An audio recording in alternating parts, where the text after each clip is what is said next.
Welcome to the San Jose Hockey Now podcast. I'm Sheng, editor-in-chief of San Jose Hockey Now. You can also find my work at NBC Sharks and on Twitter at Sheng_Peng.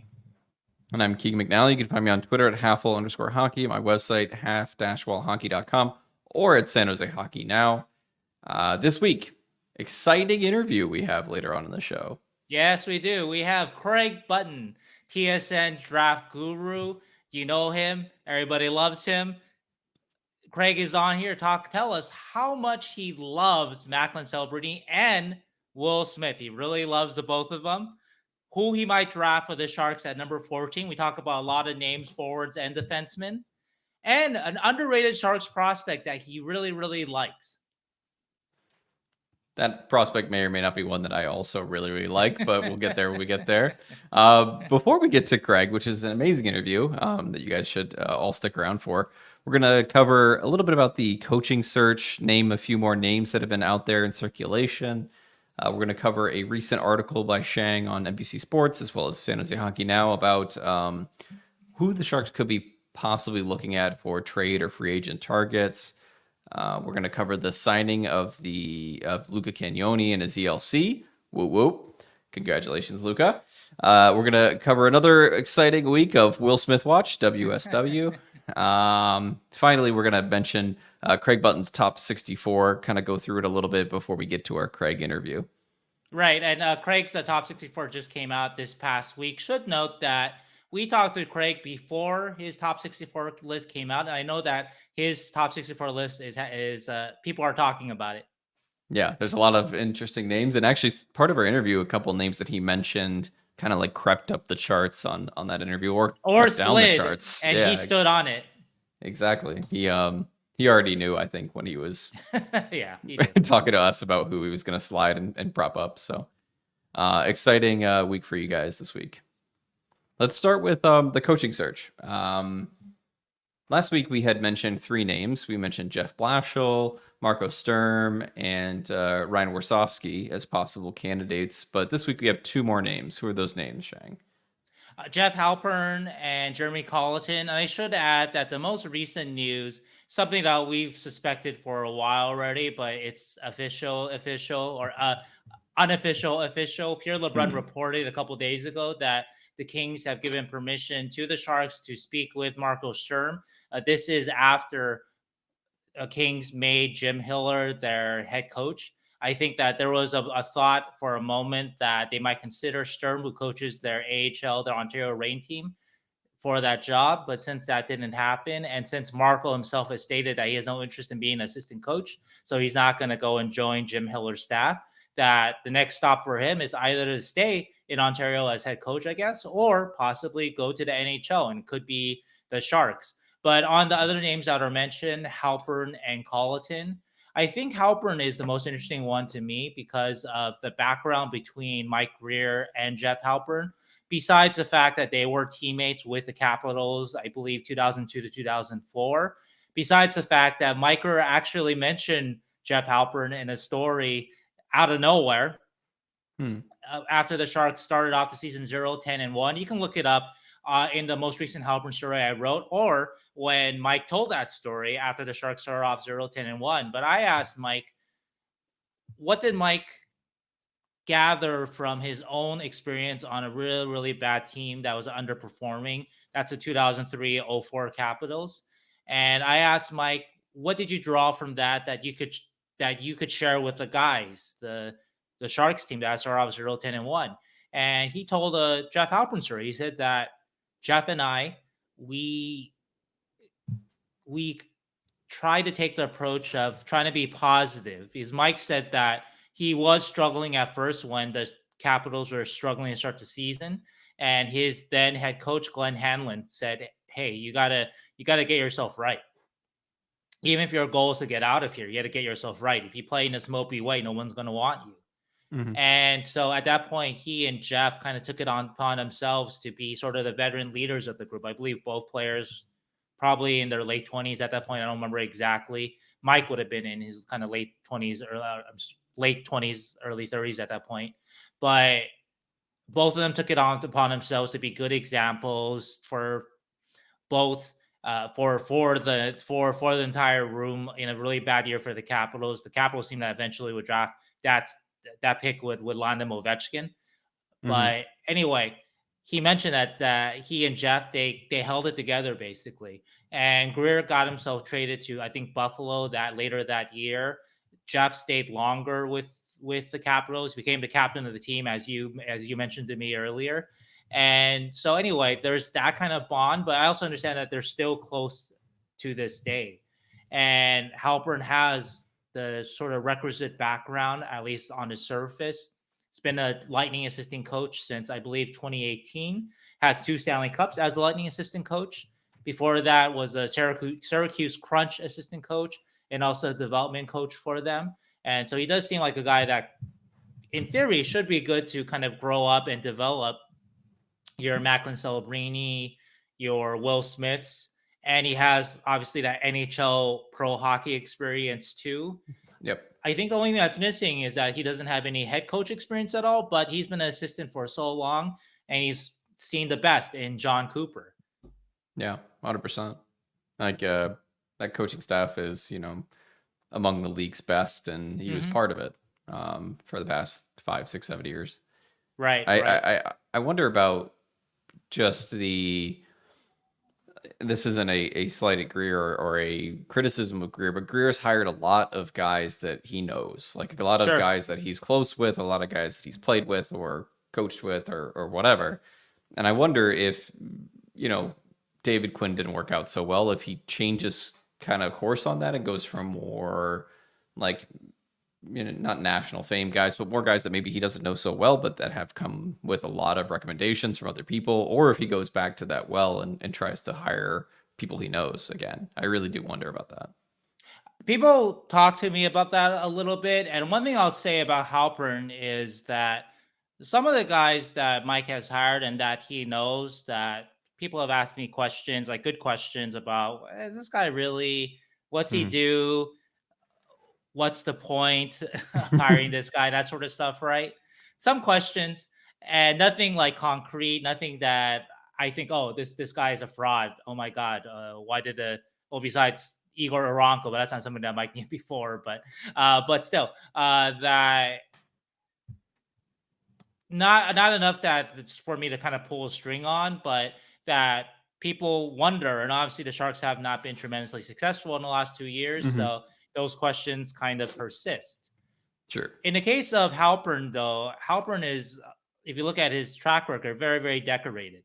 And so this isn't hiring somebody that Mike knows that is not very experienced in this or that area, that doesn't have, Halpern has a couple of Stanley Cups to his name, has worked under John Cooper for a long time, not just for a year or two. And so I don't have as much of sort of an issue in this case. Mhm. If Mike hires somebody that he knows, I would say that it could make sense, or it could be a good thing too, for Mike to hire somebody he knows here, just in terms of of having good communication lines with his head coach, Mhm. and that sort of thing. And so I get what you're saying, but I don't think it's too big a deal in this case. Again, he's not hiring somebody that Yeah.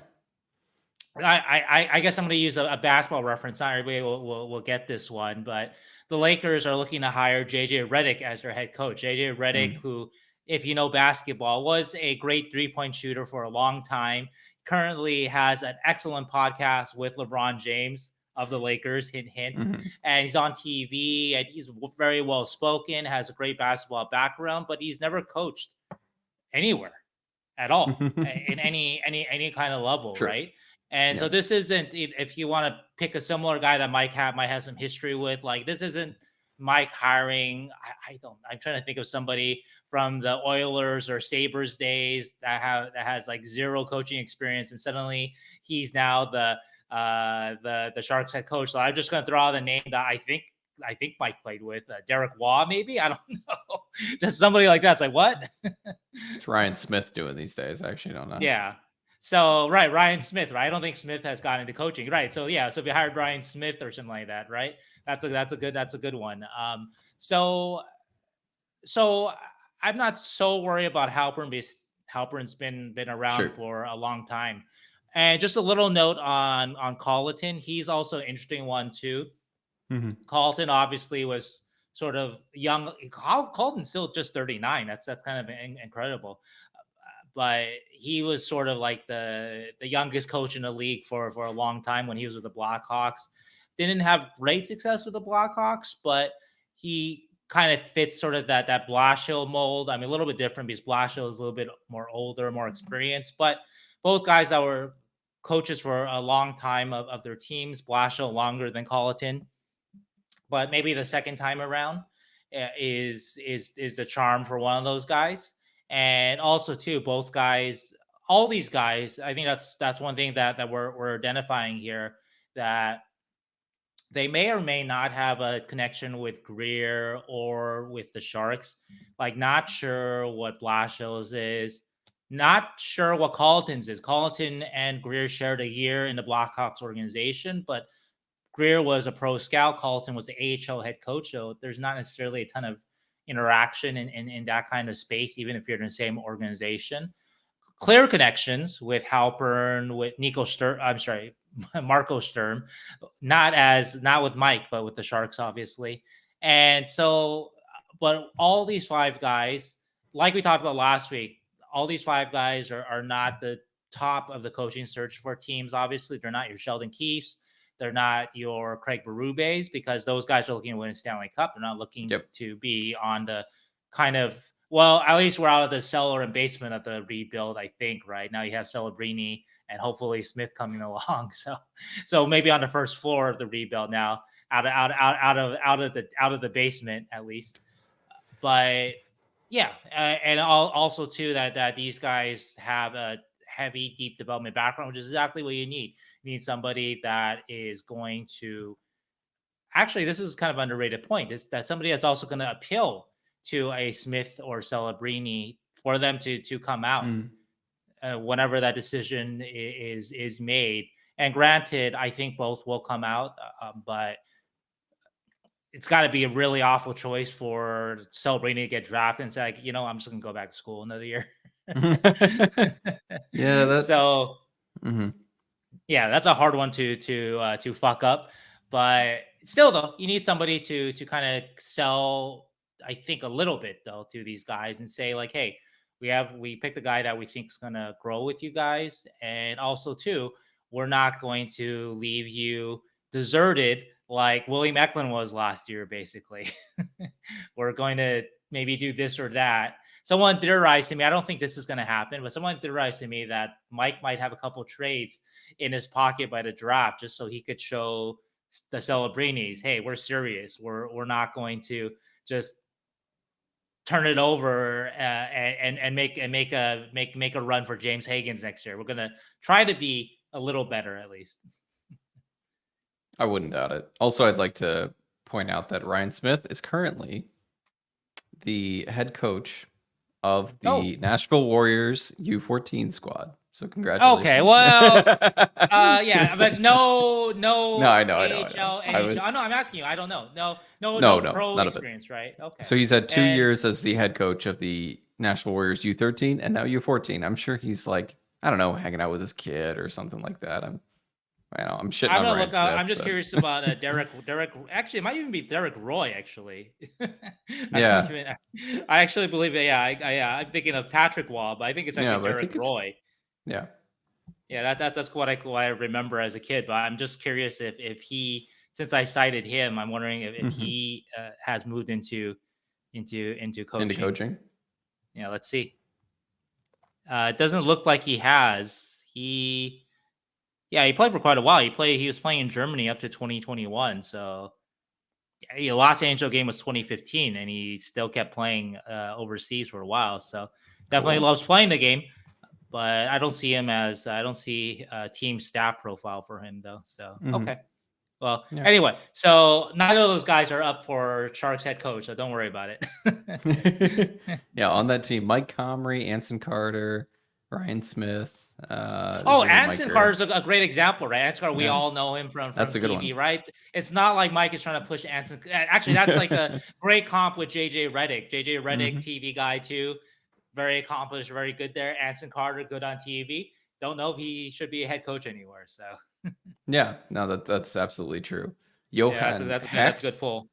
man, there's I remember this. Jochen Yeah, Heck, yeah, Jochen pretty Hecht. good I remember player, this. pretty I good remember player, this team. pretty good Eric player. Yeah, Brewer, yeah, yeah, yeah, Danny Cleary. Oh man, there's some yeah. good names on here.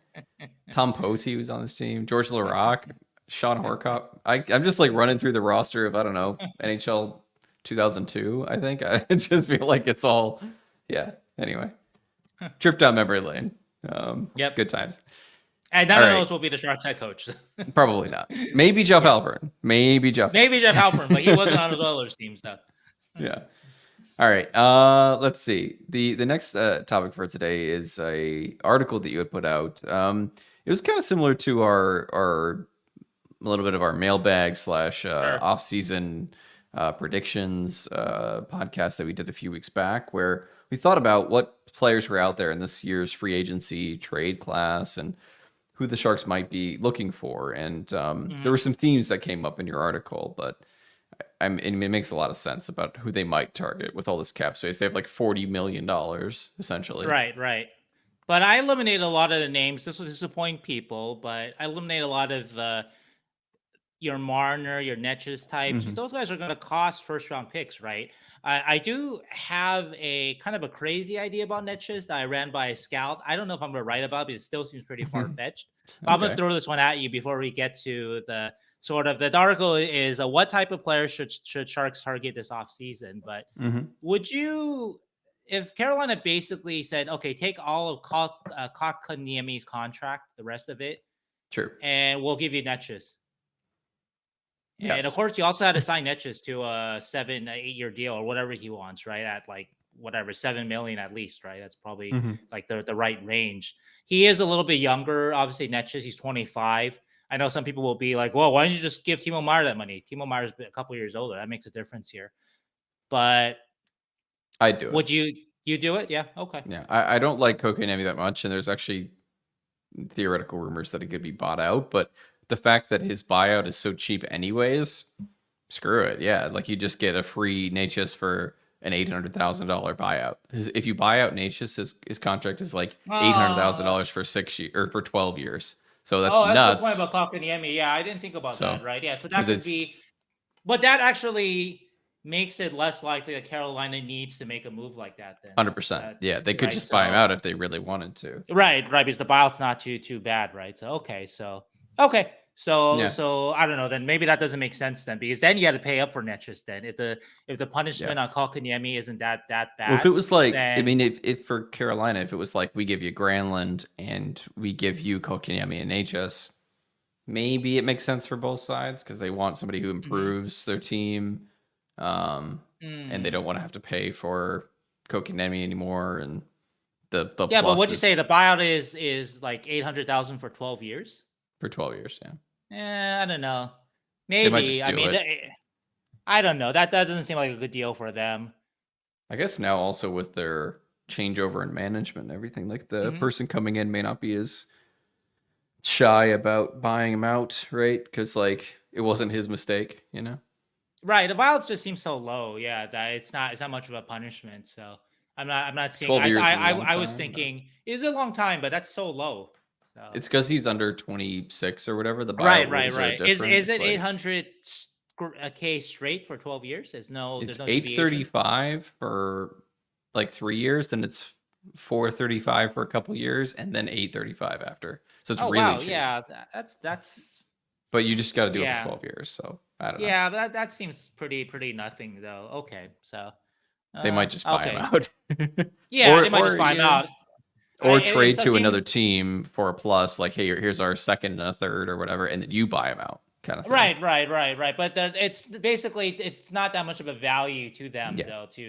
That's what I mean. So he can't make up for Netches's value. Natchez. Yeah, for sure. Natchez, I sorry think. about Natchez. Yeah, so yeah, I'm not Yeah, seeing so that then. it's 835 for 3 years, 455 for 3 years, and then Mhm. 835 for 6 more years. Yeah, I was kind of So thinking that would be a way for the Sharks to make a deal on the cheap for Natchez, which yeah, then that makes sense for where the Sharks are in their rebuild. But It's super That's cheap. it's not going to be cheap though. It's not going to be Yeah. cheap because you don't have that leverage, or you don't. You're not giving Carolina that much by offering to take Kakanyemi off their Kokanami. hands. So yeah, okay, all Yeah. right then. Maybe Forget they that. maybe they uh maybe they trade him for somebody else that buys him out, but yeah, I don't think it'll be for Natchez.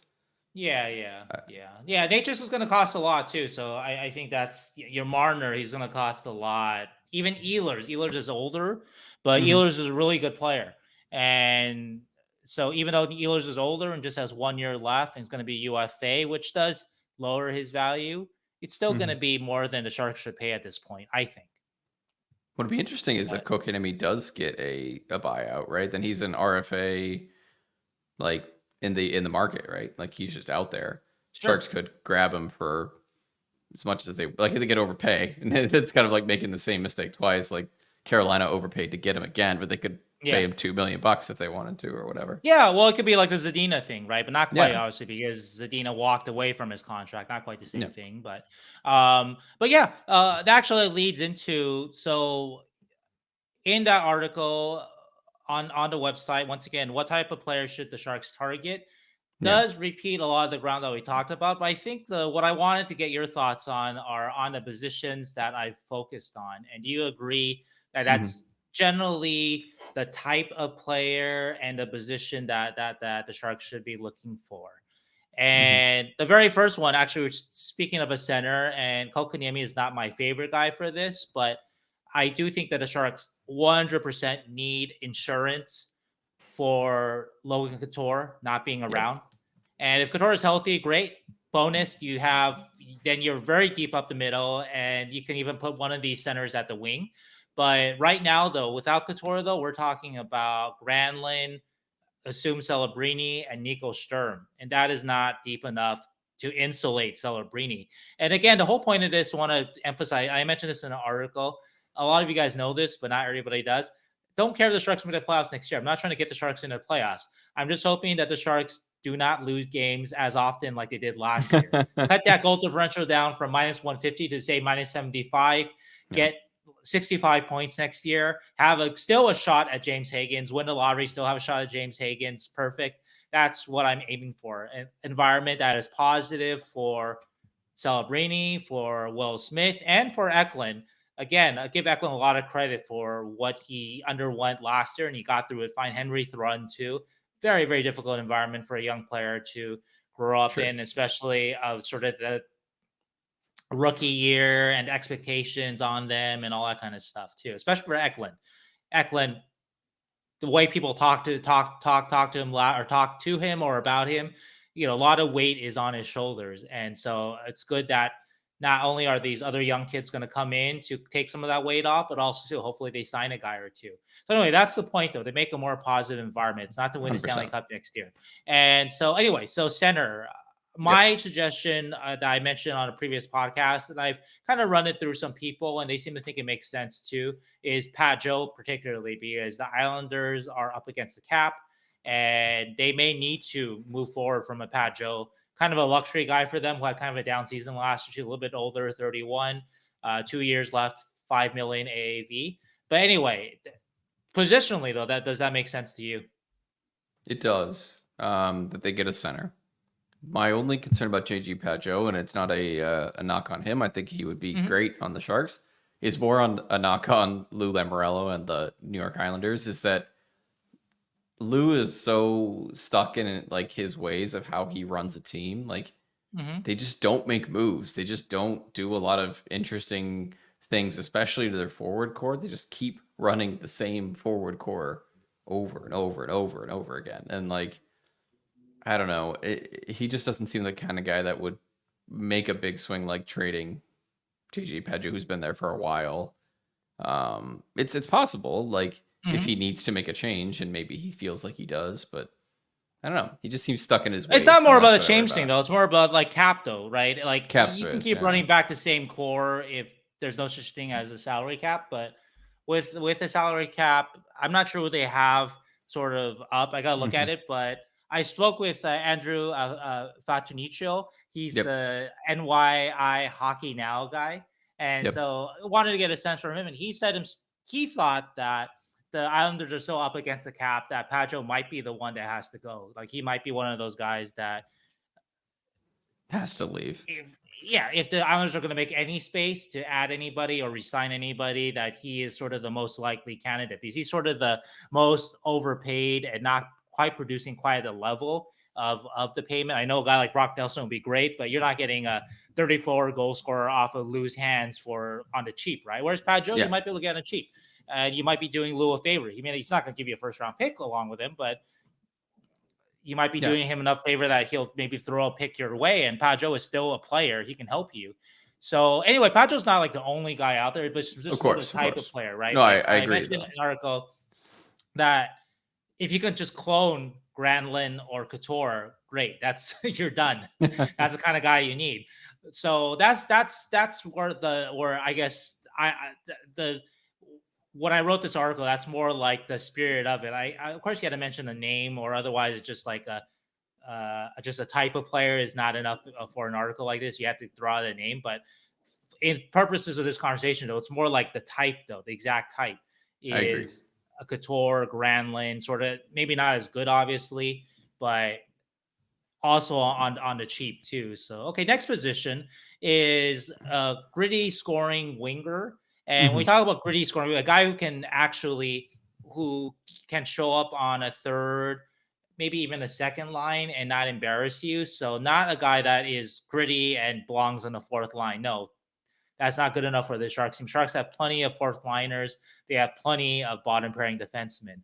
They need players that you can play up a little bit and will compete hard and add more than just possibly scoring. That was obviously a problem that I talked a lot about the Sharks this past year, that all they had last year on the wing were guys that if they aren't scoring, or if they are scoring, great, they're helping you. But if they aren't, they're not helping you. And none of those guys, except for Duclair, scored last year. So fat lot of good that did the Sharks, and that led to 47 points. Sure. So my suggestion was, your suggestion from the podcast was Dakota Joshua. But anyway, just in general, the Dakota Joshua is a UFA. I have another one that I'm going to throw out there in a second, but is that the profile of player that I think that the Sharks need, right? Hard to play against, can score a little bit. Agreed. Yeah. It's a middle six guy, not a fourth liner, not a just going to bang bodies, just going to kill penalties guy. Has some scoring touch and a little bit can play up in the lineup, because the wing doesn't have a lot of, it has a lot of these kind of types, but it doesn't have like you're locked into the fourth line because these guys are so good kind of things. So you need somebody who can play up, scoring touch, high compete, because that's the MO, I think, for this offseason. So that's what the Sharks need, because they didn't have enough. I think they grabbed one. I think they grabbed one this offseason. Is some guy, and hopefully it's a young enough guy that they build with him. And that'll be tough though, because those guys are too valuable, I think. Agreed. So Joshua is like the 27. One, and he's even 27, right? And he's kind of like a hot name too, so I think he might command more than the Sharks give. The Sharks might want it. But anyway, I did want to mention too, you guys might wonder, I've consistently said I think Will Smith is coming out. Well, Smith, I didn't include Smith in my center, so I think that Smith might be better served starting at wing, eventually get him to center, but at first start him at wing. And I still think it'll be tough to have two rookie centers in your top nine. Say Granlund is your 1C, Celebrini is your 2C, Smith as your 3C. Possible, but tough. So I would prefer having some. So if you want to call it Couture and Will Smith insurance, you can call it that. And if Will is so good that you can throw him in 3C immediately once you see him at camp and preseason, fine. But I like to have some insurance, and if Will Smith is good enough to play center immediately to NHL, great. Whoever you pick up as your insurance center, be it your Pageau or your Kotkaniemi or anyone like that, just put him at wing, hopefully. Or Couture, if he's healthy, put him at wing. But anyway, guys I have penciled into the Sharks line. There's some guys I don't have in here for different reasons. Like Sharks send them down. They just let them go into waivers, right? But right now I have Will Smith, William Macklin, Fabian Zetterlund, Cunnin, Kostin, Zadina, assuming the Sharks sign Zadina, and Justin Bailey, assuming the Sharks sign UFA Bailey. Bordalo, Gushin, if they are very good during camp, maybe they get into that mix too, right? That'll be great. I'd love to see them in the lineup if they've earned it. And there might be other guys, but I don't know if like Giovanni Smith, for example, is one guy that he is under contract, but I think maybe the Sharks just send him down to the Barracuda. Anyway, though, so that profile player, one guy that was mentioned to me that I thought was a very astute mention, and a guy that the Sharks fans know very well, Stefan Nason. And Stefan Nason has been very productive with the Carolina Hurricanes for the last couple of years. That's a good thing over, say, Joshua, who's like a 1 year guy, right? 1 year, hopefully not a 1 year wonder, but may end up being a 1 year wonder. And so there's a little more trust in Nason's scoring chops, I think. Also, too, Nason has been a big part of the Hurricanes power play, so he can play up there. So we've seen that for a couple of years. And Nason, with the Sharks, he was more of a grinding guy. He was a guy that kind of reformed his career after being a first round pick, and he couldn't quite stick into being more of a grinding guy. And he did that okay. So he has some of that background. He's not as big as a Joshua, I think. He's not going to fight like a Dakota Joshua will. So he's not going to be the most exciting guy to add, but I think if Joshua is priced out, what the Sharks can afford, and Nason is a little bit older too, so there is that downside. Nason is 31, but as I said in the article, and I can say this for every position here, beggars cannot be choosers. You may wonder why I didn't say the Sharks should sign Sam Reinhart, for example, to play center. Doesn't make any sense for the Sharks right now in this stage of their rebuild. And so beggars cannot be choosers here. I would love Brady Shea. I talked about that during the podcast from a couple weeks ago, but that's not realistic. Brady Shea is a number 2 defenseman at worst right now who has scored 31 goals the last 2 years and defends really well. So that's a guy that's, if he wants, is going to get a 7-year contract, 8-year contract, or whatever, right? So it's not likely the Sharks can, even the Sharks give him, like I suggested, like giving him like 2 years, $20 million. Sharks have the cap space, so why not, right? But still, that may not be that appealing to him when he can just kind of settle down somewhere and still make a lot of money. So anyway, so I want to stick realistically here, and so I think Nason is a good, if Joshua prices himself out a little bit, then take a swing on a Nason who will still be expensive-ish, but not as expensive. He's not sort of, like I say, he's not sort of like the darling name of sort of this class of player in free agency. Joshua sort of is, if you're looking for that gritty winger with a scoring touch. So yeah, I think the gritty scoring winger is somebody they're going to definitely target. There's not that many out there, but there's enough cap space that I think they grab one. I do wonder, because you did mention that Joshua likely is going to be priced out by the Sharks, but I don't know. I don't know, but he's just like the name, right? He's just like he's the big name. One that people are talking about. He seems like the one that could command a little bit of a bidding war. Does Greer go all out? Does he really like choose a guy, if that's his guy, and it really kind of bids for him? Because he hasn't done that really yet. Right. So, well, I think it depends on what all out means, right? Because I think if all out means AAV, then this could make sense, right?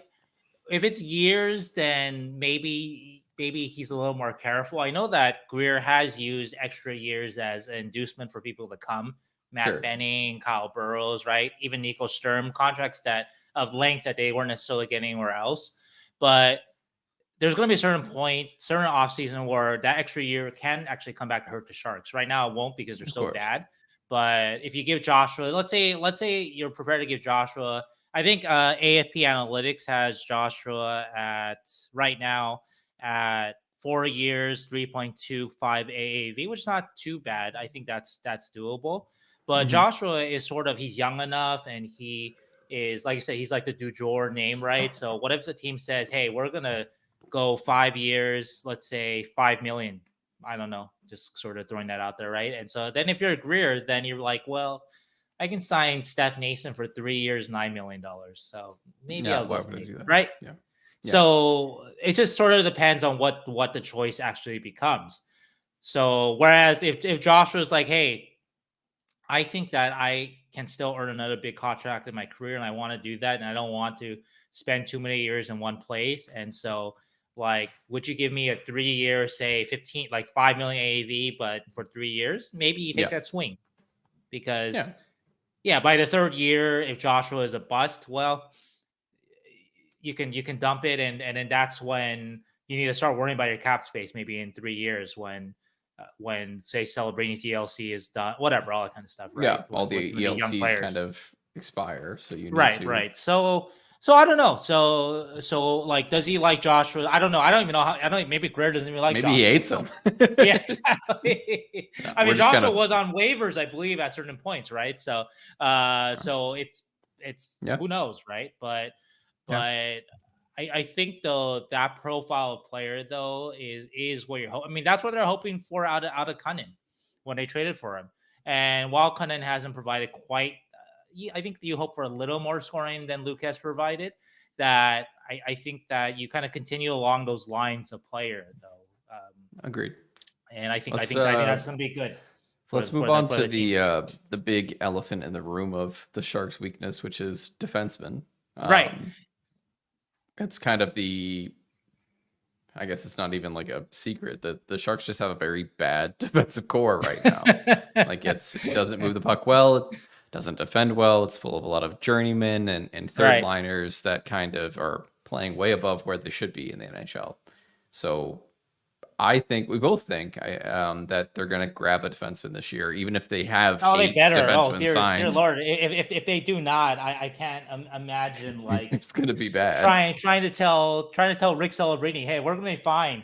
We're running the exact same defense. We're gonna be fine. Yeah, No, send your son to this. We're no, gonna be and then perfectly Kyle fine. Burrows is feeding you power play passes. It's like I don't know, man. It's not going to work out. So they have to grab somebody who has a little bit of skill with the puck. I think that's like the Right. bare minimum, right? Well, I think though, see, this is where I'm a little more specific though. Like I mentioned this in another story and probably on a pod too, that I don't think you look for more defensive leaning like Brendan Dillon, or I think somebody tweeted at me or in my comments said Lubushkin, right? And I Hmm. don't think that you go for a Goss the Bear either, who is kind of purely offensive, or Sure. Gustafson, right? I think that's a mistake to concentrate too much on one of those guys because your entire defense is bad. They're bad at everything. They're not bad at just puck moving or Yep. at killing the play, right? So I think the best that you can, and obviously Brady Shea is sort of the ideal guy that's out there, but you're not going to get Brady Shea. So you got to find guys that can do both. Yeah, get you a man who can do both, right?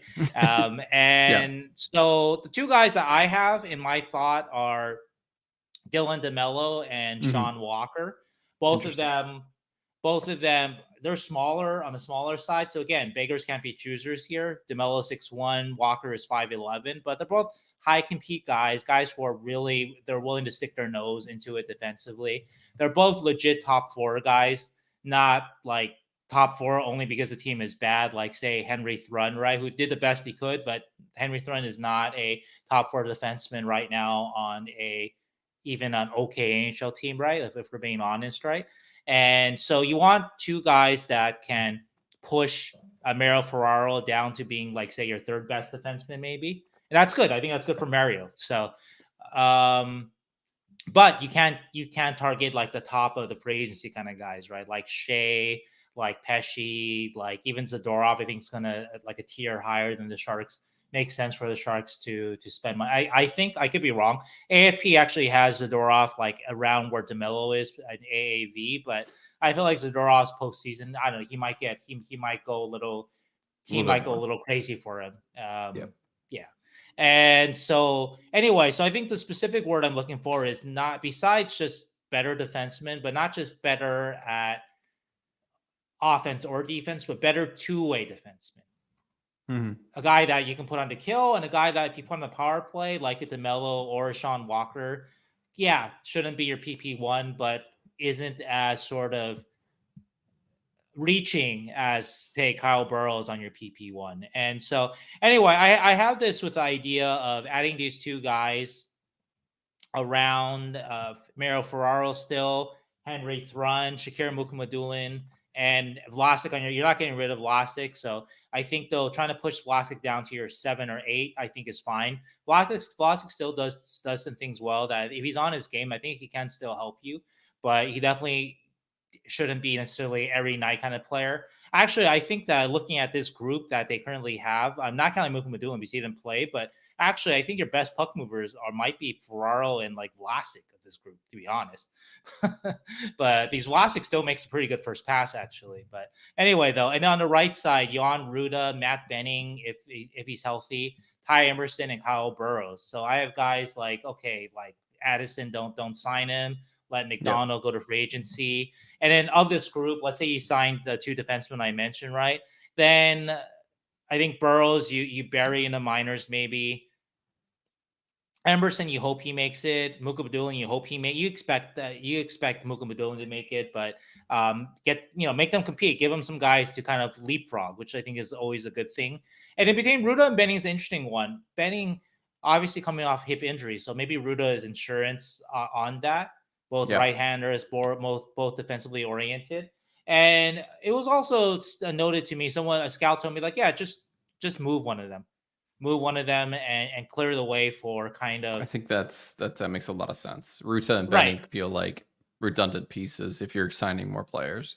Right. If Benning is healthy, so maybe in training camp, see how healthy Benning is, because if you remember, Nudavara I'm not saying Benning is as serious, but Nudavara had a hip injury. Obviously, we know what happened with Nudavara's career. Never played a game with the Sharks, and expectation, my career said Benning's going to be fine. Benning's been skating. He was skating by the end of the season. But is he going to be the Matt Benning from a couple years ago who was decent-ish? I don't know. If he's not, then you have Ruda as insurance. And if he is the Matt Benning from a couple years ago, then you can trade one of them. Just whatever. Sure. Yeah, whoever you want to trade. So.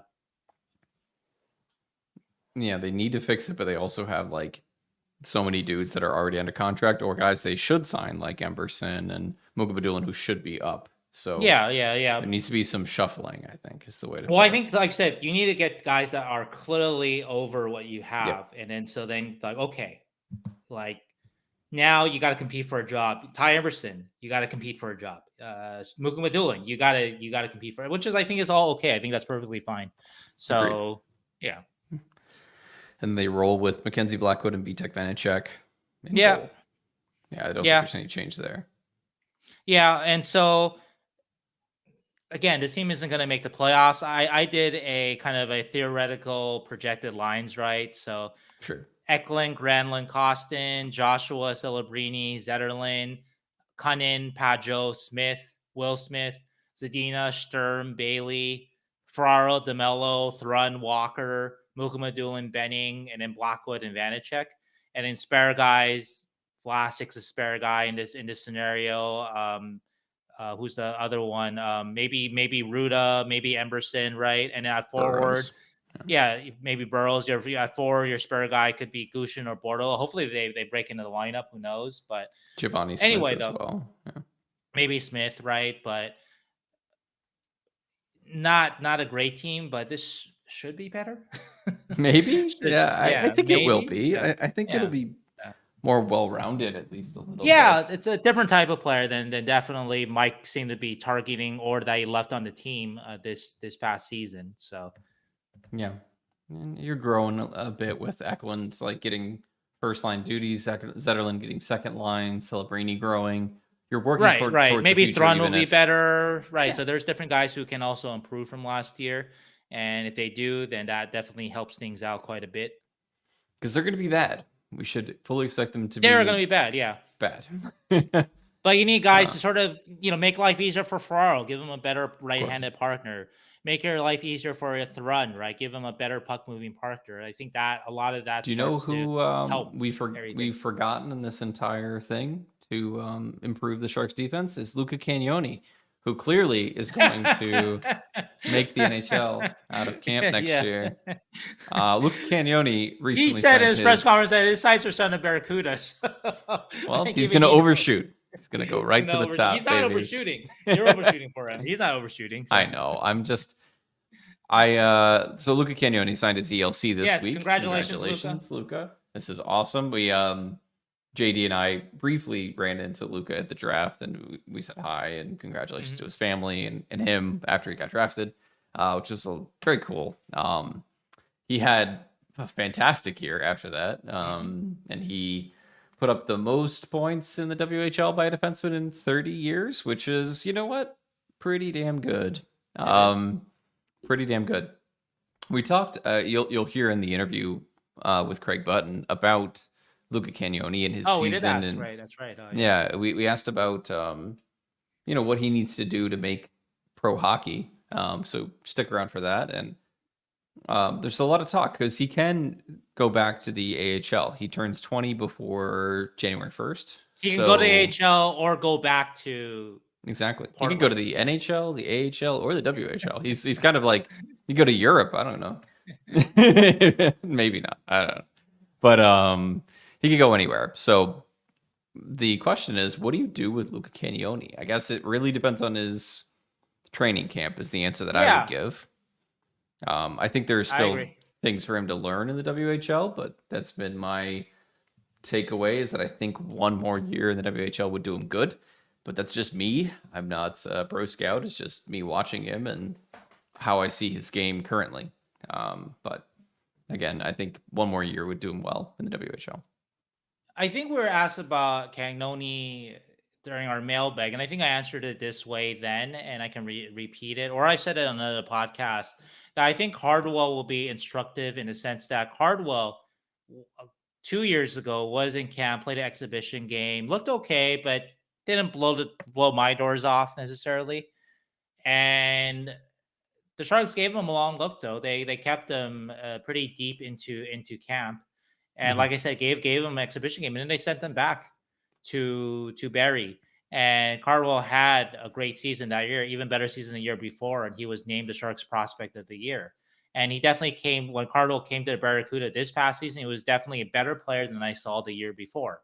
Mhm. And so I think that could be the case with Cagnoni. We'll see how well he does in camp, basically. I think that's going to be the big question. I think that people are looking at the numbers too, and you guys can tell me I'm wrong when that happens when Cagnoni becomes your Dan Boyle. I'm not even gonna put it on that. Like if he becomes like the guy that people are some fans are projecting, like he is the Mukumadulin, he is part of the top four, he is gonna run PP1 or even PP2. If that happens, then great. I'll be happy. He's a good kid. I've enjoyed dealing with him, and I enjoy watching good hockey, but I just wouldn't pencil him in as sort of, or I wouldn't pen him in like some Sharks fans have, just because he has spectacular WHL stats, because those are very deceptive. If we're being honest, junior stats in general. I'm not saying just that league, but junior stats in general are very Sure. deceptive.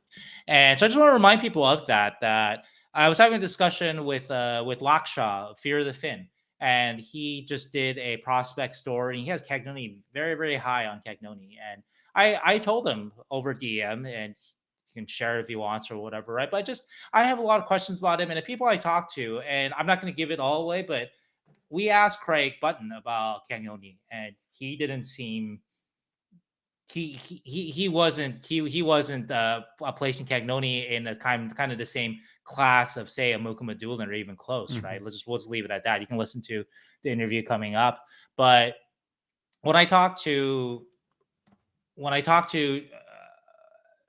in a, NHL scouts, not with the Sharks, whatever, right?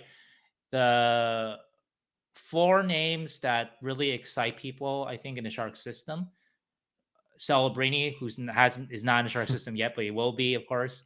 Will Sure. Smith, and then at 3 and 4, either Mukumadulin or Musty, depending Yeah. on the guy I'm talking to, who he or she likes more. Not Cagnoni. And when I look at what Sharks fans are saying, eh, they seem to think that Cagnoni belongs in that group, right? Like the back half of that group. Now, obviously, no one thinks that he should be with Smith or Celebrini, but he doesn't fit, at least right now, unless he shows something this past year or this coming years. And it's not just because he's small; it's because he just isn't isn't that dynamic. That's what I'm seeing. Like in terms of just his mobility, just things of that nature. And I'll watch him again in dev camp and see if he's grown a lot.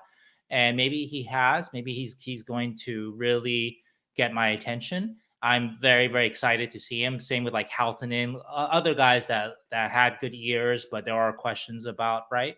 And maybe I'll change my mind about Cagnoni and join that sort of train. But Mhm. people that I trust that would tell me if they had changed their mind on him. They don't seem to have.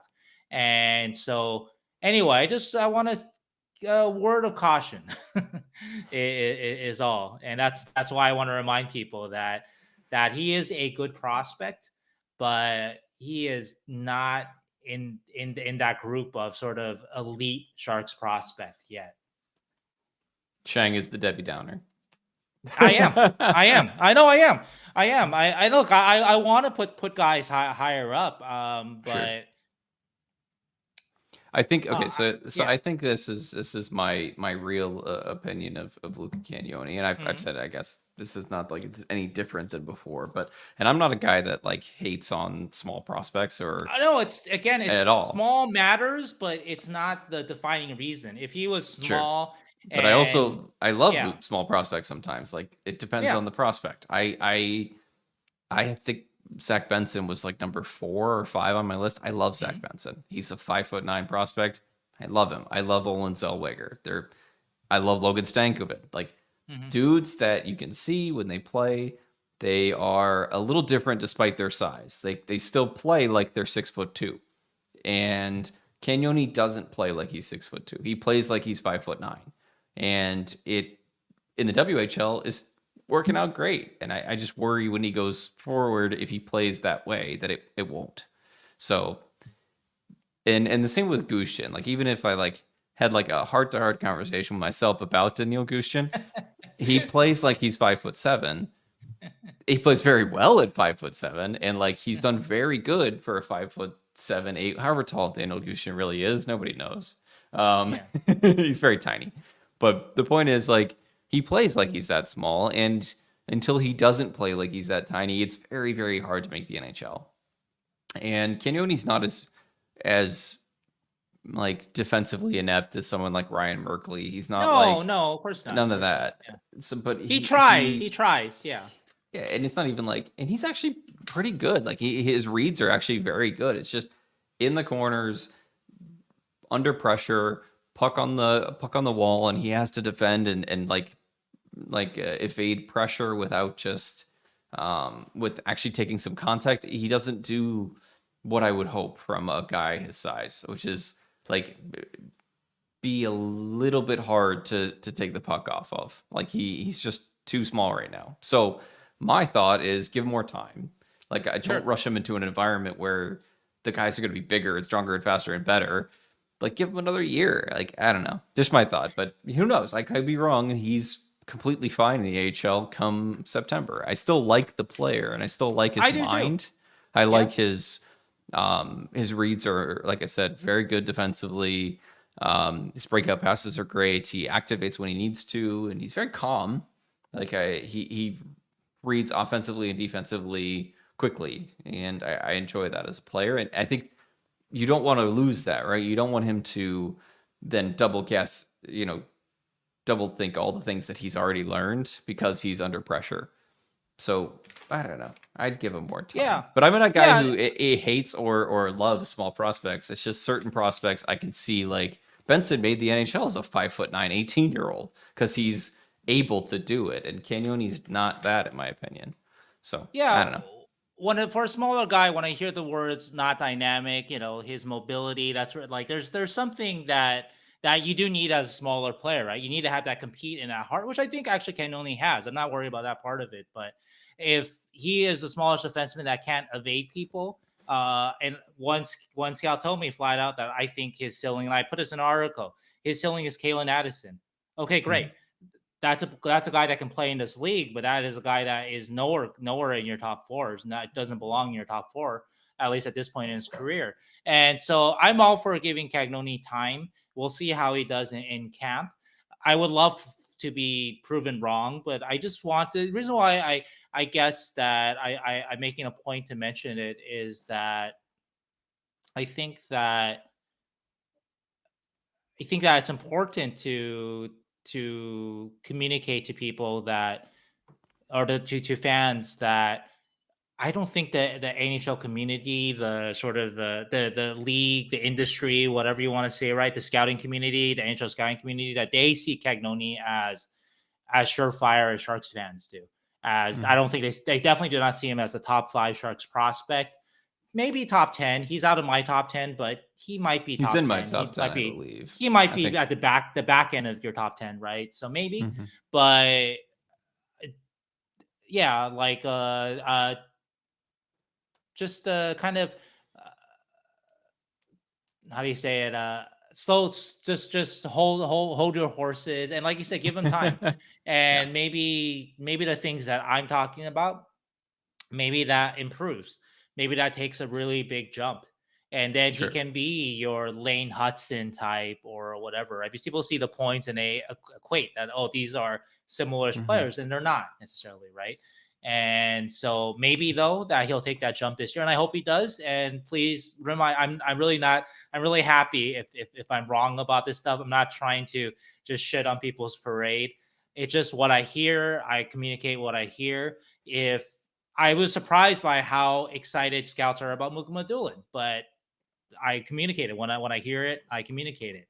And same thing with Smith, which I've heard a lot of good things about, or Musty, who I think that I've sort of had the, hey, slow down the horses, guys, like hold your Sure. horses, let's slow the hype train on this guy a little bit. And I don't think I was wrong to do that, but Musty has continued to put impressive tape, and people continue to be impressed by him. So I communicate that. Cagnoni not the quite translating to the pro. I think translating to NHL hockey, and that's the difference. Looks great against 18, 20-year-olds. That's awesome, but those skills, do they translate to NHL? People aren't I quite think seeing that yet. I think some of them do. Right. I just Yeah, but think enough there of them. are Like things to some do for like Kalen Addison too, but yeah. So I don't know. And maybe we're wrong. And I think in yeah. training camp we'll have a better idea. Um and I'll try and give my honest thoughts about him through rookie camp and training camp and all that and Mm-hmm. see how he does because Oh, it's I'm very excited. I'm going to curious. watch him very closely in Dev Camp. And he did have a good dev camp. Like I remember He did. last year he showed off a little bit at least. Mm-hmm. There were parts that were definitely interesting. And obviously, yeah, you can't take away from that he's able to communicate offense right now very well. Sure. And not even just like very well, like exceptionally well. So Sure. At there's his level, something. sure. No doubt. There No is doubt. something there. There But is. you don't want to lose that. Like, I don't know. Like, yeah, we haven't had a good success story from our defense other than Muka Madulin and Thrun lately. We LaRock and Not Merkley someone and that they drafted. yeah, that's what I'm saying. Like Merkley, the Rock, and like Ooh, yeah. Knizev. Kinyazev was a mess. Yeah. That was a second round pick. So like they haven't had that. Obviously, Merkley was a first. I want Jeremy that Waugh success. was felled by He was injuries. a second. Yeah. Yeah. Yeah, And they he was haven't supposed had to be that. quite good, but So I want Cagnoni to be the one. I just want him to develop right, that's fine. and That's fine. it's gonna take time. And again, I'm not Hell, even I'm not like trying to normal, yeah. like I don't know. Musty's gonna go back for his second year, and I mean he has to based on his birth year and all that stuff. Yeah. But like, it's not the end of the world if Cagnoni does go back to the No, WHL. no, It's not at all. definitely not at all. And again, I'm not trying to just be a dick. I think in the end, I'm just trying to Yeah, temper expectations. of course. And so I've That's written the name of our breathless stuff podcast about is temper temper expectations. expectations. I've put breathless praise about Celebrini out there because that's what people are telling me, and Mhm. so that's Celebrini, right? But yeah, so I'm gonna what I'm given. If it makes sense, I parse it out. Sometimes, yeah, it is possible that someone could be feeding me some bullshit. It's consistent across the board with Cagnoni. No one is telling me like, oh yeah, this guy is Lane Hudson. This guy is even Zellweger. This guy is whatever, right? Name other smallish defensemen that are Sure. future stars or that sort of thing, right? And anyway, Yeah. looking over the I Sharks' think defensive draft picks, yeah, boy, it is a wasteland. rough. Hot I take, mean, the last guys. one was Ferraro. The last one Yeah. was that hit was Ferraro, 49th pick. So I think he's actually a terrific pick for the second round. I don't know who else was picked in that round, but I think you can't argue with that. It's not Before looking that good. might be like Matt Carl or something like that. Yeah. So Yeah. yeah, And again, Miracle into 2013. I had a lot of faith in getting Larock too, but his injuries kind of have Injuries, we hampered don't know. him. Yeah. So So well, Dylan DeMelo actually, ironically enough, hey, was the last relatively decent 6th round pick. So 554 games out of 6th round pick and a legit top 4 defenseman, middle pairing defenseman on a playoff team like the Jets. That's a very good pick. a couple more things on Cagnoni. I Mm-hmm. picked Cagnoni, the same pick the Sharks did in my mock draft that I do every year, where I pick the same Yeah. picks that the Sharks do. I picked Cagnoni with their pick because he was very clearly the best prospect available at 123 when they got him. Mm-hmm. Like, it's just great value, and it still is. Yeah, it's great value. So, Yeah, absolutely. like, Yep. be happy for that for now, and see Mm-hmm. how he does. Yep. That's and I agree. I agree. I think I had him in the 40s or 50s in my list when I did the list last year. So yeah, still great value, and he'd had a great year.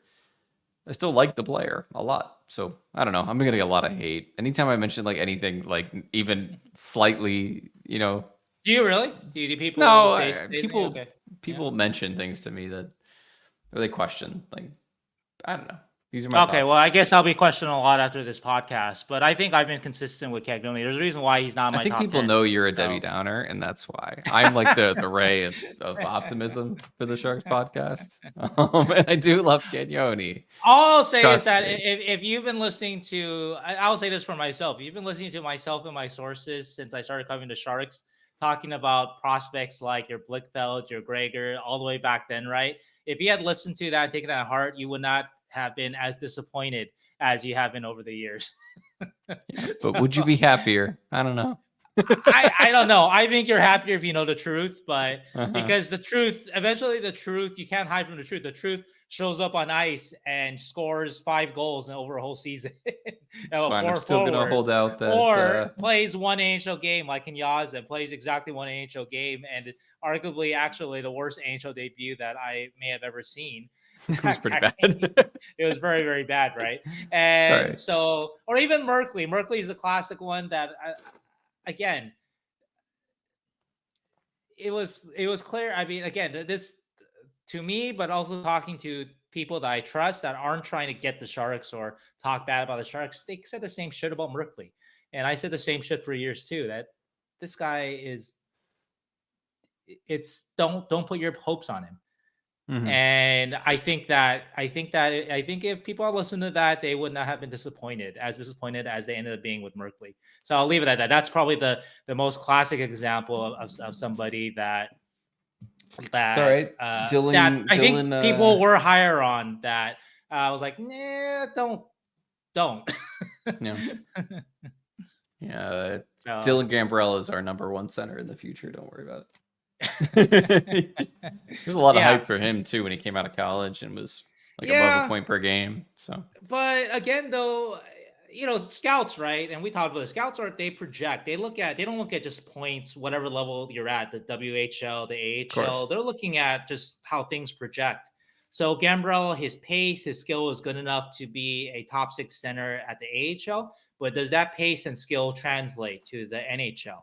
Is he going to be able to create that time and space for himself or whatever he needs to do, right? So that skill can take over, right? And Gambrell, there might have been hopes for him because he just happened to be the Sharks' best prop, but it's because they literally had nobody else. Same thing with Yep. Merkley too. Yep. They just didn't have anybody else really, right? And like, I never talked to a scout that was like, oh yeah, that Dylan Gambrell, that guy is gonna be your future 2C for sure. And I watched him with the Barracuda for a couple of years. A scout that watched him for a couple of years with the Barracuda, and they're like, oh yeah, he's gonna be the guy. No one. And Merkley, same thing. No one.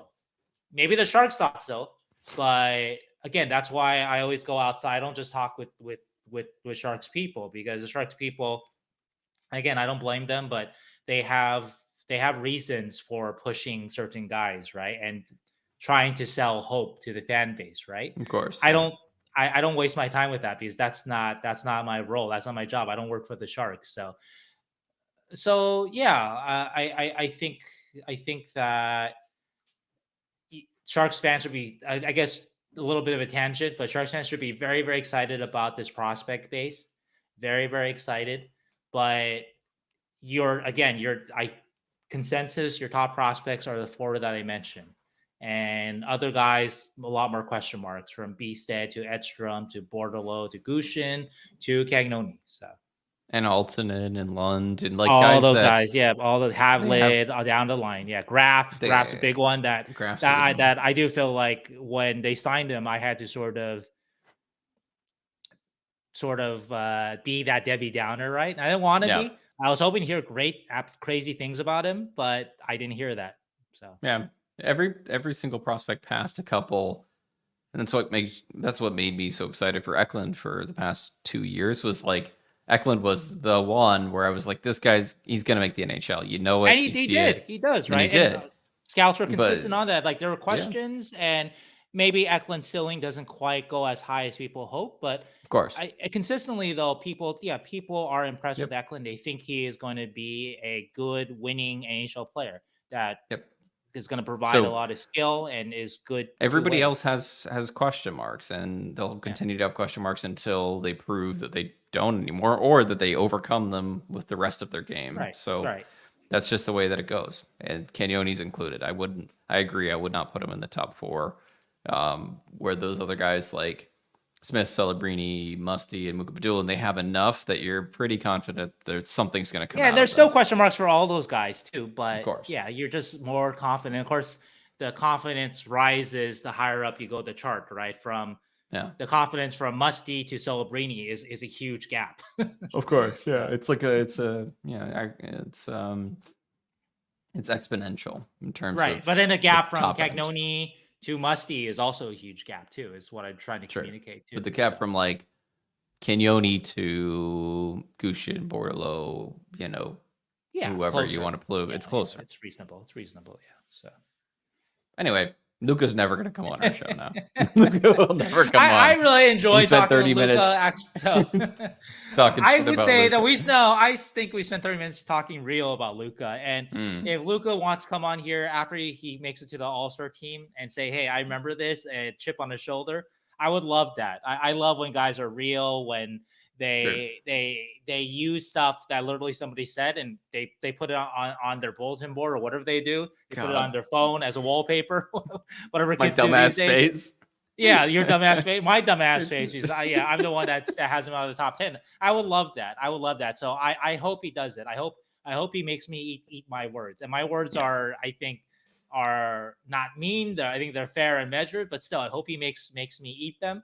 And I'd be happy. But actually, yeah, that's something that this is another topic for another time. But I'm trying to think of if there's been anybody, not that I haven't been doing this long enough. Only been seriously covering a team since 2017. But I'm trying to think if there's anybody that's like ever really made me kind of eat my words. So I'm sure there is actually one guy I could think of, but this is more of the first pro team I covered was Ontario Reign. I really didn't like Adrian Kempe, mm, but I was judging him too much as because he came to the Reign as like an 18-year-old sure. he's out of Sweden, and so I was judging him too much on that. He was very immature, and he was back then, and Yeah, he obviously has turned out to be a phenomenal player. And so I said I definitely wrote stuff in 2015 that if he looked at, he'd be like, "Fuck this guy." And now I'm a 30 goal scorer every year, guaranteed 30 goal scorer, touching on 40, and so that's a guy that jumps out to me that I was definitely there's a little dartboard with your face on it, Adrian yeah. Kempe's house, where he just like It'd be fair if continually. if he had it. It'd be fair. I'm trying to think, and then I moved on to cover the Golden Knight. But I think my first year covering the Reign, I was too aggressive, too sort of not as careful, Mhm, and I didn't have as many sources to draw on to ask them, "What do you think about this guy? What do you think?" And guys, I didn't have as many sources to trust back sure. then. But I would say definitely the whole time I've been with the Sharks, I don't think there's anybody that like I felt like super wrong about. Sure. Maybe there's somebody I'm trying to think. There might be, but I like Jacob Ferraro more than most McDonald. people. Yeah, Jacob Yeah, McDonald, hype train. of course. But anyway, though, but yeah, but there definitely Anyway, have been cases though in the past, though. So I'm not trying to say there isn't, but anyway, sure. let's Congratulations, Luca Cagnoni, on your yes, ELC. That's the yeah, end of the topic. Let's go to the next one. All right, yes, really, congratulations, man. congratulations, and I hope you prove us wrong. Hope you can come on the podcast too. We'd love to talk with you. All right, Will Smith watch is our next topic. WSW. I'm gonna write it on the wall back here. WSW. Yes. Why? Do we got serious? Any? Yeah. Why so worried? Close enough. Close enough. Why so worried? There we go. Yeah. WSW. Oh, there you go. Oh, I like that. Oh, very good. Very good. Very Nice. good. Well, no big news to report, but I still I keep checking on this, so it's not like this is not just like I'm not just trying to throw shit on the wall. Like I check, I ask around. Nothing strong enough for me to report, but I still believe he will come out. Mm-hmm. All right. How about yourself? Have you changed because you have been on the he's going back? Are you? I still think he goes back. Okay. Yeah, I don't know. Still the same. It didn't change. I think that if anything, the World Championships kind of made me think that he might go back more. Like if he had dominated the World Championships and was doing amazing. Not that it was likely. It was never going to be likely that he would on a very good USA team. Yeah. But I think he didn't prove that he has to be in the NHL right now. So sure. I don't know. Not that he couldn't. I think he will. I think he will again do fine whenever he makes the NHL and do well. It's just I don't think he's necessarily said I have to be next year. Mm-hmm. That makes sense. I don't know if that makes sense. I'm also just I guess I'm team going back. Like I just wanted to go back and delay their ELCs for another year and like make the Sharks a very good team in like 2 years rather than like next year, because like next year is not going to be good anyway. So yeah. Anyway, I got nothing. Okay. We'll find out soon though. I wonder if it's after the draft or before. Yeah, maybe after the World Championships, which is over for the US. So yeah, so maybe I just have this feeling it's not going to be till after the draft till we know. But that's a pure guess. Speaking of some more draft speculation, our last topic is before we get to the Craig Button interview, is Craig Button's top 64, which he released 2 days ago on TSN. Yeah, so go read it. Yeah, go read it on TSN. Is this his final list or is there one more after this? Oh, that's a good question. I should ask him, but I do want to remind people kind of confuse that this is not a mock draft. So he has some kind of what would be considered out there opinions. Like he has like Lashunov at 7 behind Peric and other guys, right? That Lashunov is, I think, consensus. Most people think he will be the top defenseman picked, but this is just Button's personal list. He has was it Parachak? We asked him a Tarek Parachak, right? Like a lot of people think he's a second rounder. He has or Parasak, sorry. He has him a 13. Salayev, which he talked down quite a bit on our podcast, and he has Salayev, which a lot of people have Salayev in mock drafts at 5. Again, mock drafts are where people think a guy will get drafted, not how much they like a guy. This is Craig's I like him, I don't list. And remember that Craig does have a very long and extensive scouting NHL management background. And so I know this is Craig's personal list. And he had Salayev, I think, at 16. One of the favorite, just to tease a little bit, one of the favorite opinions that he offered on the upcoming interview is we asked about EJ Emery, who could be a target for the Sharks at 14. And Craig basically said, I don't really see the difference between Salayev and Emery, except for like 15 to 20 draft spots. And that's pretty. And 4 inches. Yeah, exactly. Right. 4 inches too. But Emery's pretty big too. So it's not like Emery is small. Yeah. It's just that, Salayev is massive. But anyway, for our 2024 draft opinion, though, that was pretty explosive, I thought. Yeah, And so absolutely. anyway, I don't want to give everything away, but definitely read Craig's list on Yeah. TSN, and of course, listen to his interview coming right up here. I got a few that I really enjoyed from his list that have creeped up. Number one is that he has Consta Hellenius at number three, Oh which yes, I love that. is Yeah. a 5'11" center slash right winger. Right. He had That he's Lindstrom, right? Lindstrom like 11 or 10. 10 or something like that, right? Yeah. Yeah, Oh, go yes, ahead. Lidstrom at Sorry, 10. I interrupted you, but yeah. Yeah, so I've been on the Consta Hellenius train for a bit. So it's happy to see that somebody else also appreciates him. He's just a very cerebral player that works hard, has enough skill that he's like a bottom six like player with top six skill kind of thing, or Hmm. like the other way around, or maybe like a top six player, bottom six like skill set, but like I don't know. He has the mold of a very good middle, second, third line center that I really feel like is going to do well in the NHL. Right. Um, so I like that. I mean, three is stupid high. I don't even have him at three. I think I have him at like 7 or 8 or something or 6.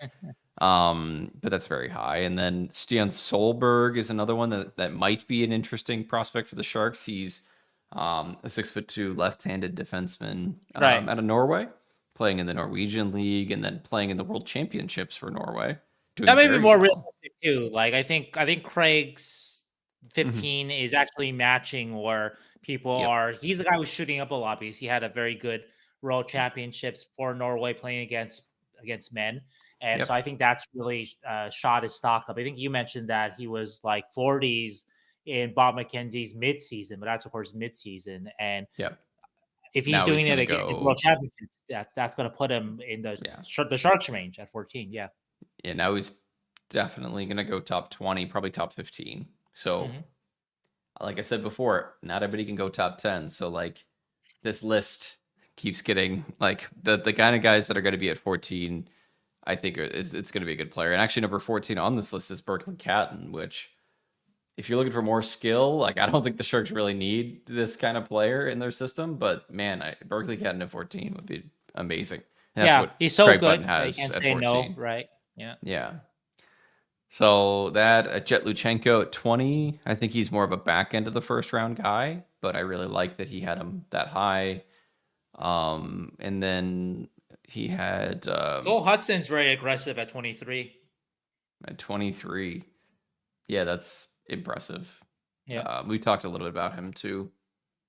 I like Lane better, but I could appreciate the don't want to miss out if he has that kind of explosion like his brother did. So Hmm. maybe worth it in the end of the first round. But and also today the Blackhawks and Islanders had a trade around, which I thought was interesting. Like Yeah, that's a Blackhawks weird moved one. up. I asked a couple of people about that. They're scratching their heads too. Yeah, I do think that there is something to it because, in my opinion, around that like 18th pick, which is what the Blackhawks traded up to, I do think that maybe there's a little bit of a drop off in terms of the quality of players after that pick. Yeah, but just So the value though, right? So yeah, just to, if you guys don't know, and this is a little off topic, we're about to get to Craig. So, yeah, but the Blackhawks, the I'm sorry, we'll go to the Islanders because sure. they had the 18th pick. So the Islanders traded the 18th pick to the Blackhawks and the 50th pick for the 20th pick, the 51st, and the 61st. Was it 51st or 54th? 54th, I'm sorry, 54th Yeah, and 61st. so they moved And down twice. that's there's a couple bizarre things about this. First, that this happened so early. This is typically a day of the this is a draft day trade. This is Yep. a trade that you make that Islanders make when they get to their pick at 18 is coming up, and oh, are the guy that we like just got picked at 16 or whatever. Okay. Hmm. Then you look to trade back. This is not a trade that you make a month in advance to move up two spots. Not typically. Yeah. I happened to talk with two NHL amateur scouts, now with the Sharks, now with the Blackhawks, now with the Islanders, and they were scratching their heads at this because this is again not a typical thing that you see a month before the draft. You see it the day of the draft for sure, but not this far in advance because who could the Blackhawks be targeting at 18 right now? I I don't know. And so no, there's no they can't, because there's No one knows. way, no one knows. And so Yeah. what one scout told me that makes sense is maybe that this is going to lead into something else, especially from the Blackhawks. I think the Islanders, the theory is at least the Islanders saw such a good deal here that basically they move back 2 spots, that they get 2 second-round picks, and one of them is just a move back. So they move back 2 spots in the first and 4 spots in. I mean, and you get a 61 pick on top of that. Like so the value there is too good to say no. And maybe the Blackhawks, maybe they're trying to do something, which I'm not sure what they're trying to do, but they might turn that 18th pick into something. No, they want 1850 for 14, or like, who knows? I have no Not idea. 14, the Sharks, but maybe they're trying to go even higher, and they're trying to use right. They're trying to maybe get into the top 15 somehow, or 16 or something, right? And so this is just kind of ammo to get higher in it, get a higher pick. So then the move isn't as dramatic, right? So it's a fun example that every NHL head office has their own draft list. Sure. And everyone has their own tier list and their own, like, these guys might be going around here kind of thing. And this just happened to be the case of 2 teams where both of them probably think they're getting a great deal for whatever reason. And I don't know. We won't know until, 5 years from now who picked out the best players. Right. Well, we might know though, like in a month or so, because I'm curious to see what the Blackhawks do with if they trade up and then get if they trade 18, top 12 or whatever, who knows? Right. But I guess it is easier to go from 18 to like 12 than it is 20 to 12, maybe. Right. Or even 18 to like say 15 or something like 15, that. 15, yeah. Interesting. We'll see. It's just a weird trade. You're right. Like, this is a draft day trade that happened in May. Yeah. Strangely enough. Anyway, it's going to be a fun time. I'm very excited to see the draft, and Sharks have so many good picks, right? Like in the top 50. So very excited. Yes. And I guess I'll tease a little bit something really quick. Really excited. I mentioned I talked with 2 scouts today. I'm going to do my regular every year thing. Just some great insight from these guys on guys that can be available to the Sharks at 14, at 33, and 42. Obviously, you know what's going to happen at number 1 with the Sharks, so not even worth asking anybody about that. And I pumped out plenty of Celebrini hype articles too over the last couple of weeks here too. But we're going to start digging a little deeper and see what might be suitable for the Sharks in those areas of the draft. Love it. All right, y'all. Hope you enjoy the Craig Button interview. It's fantastic. And then we will see you all next week for our next episode. All right. Bye. Hope you have a good week.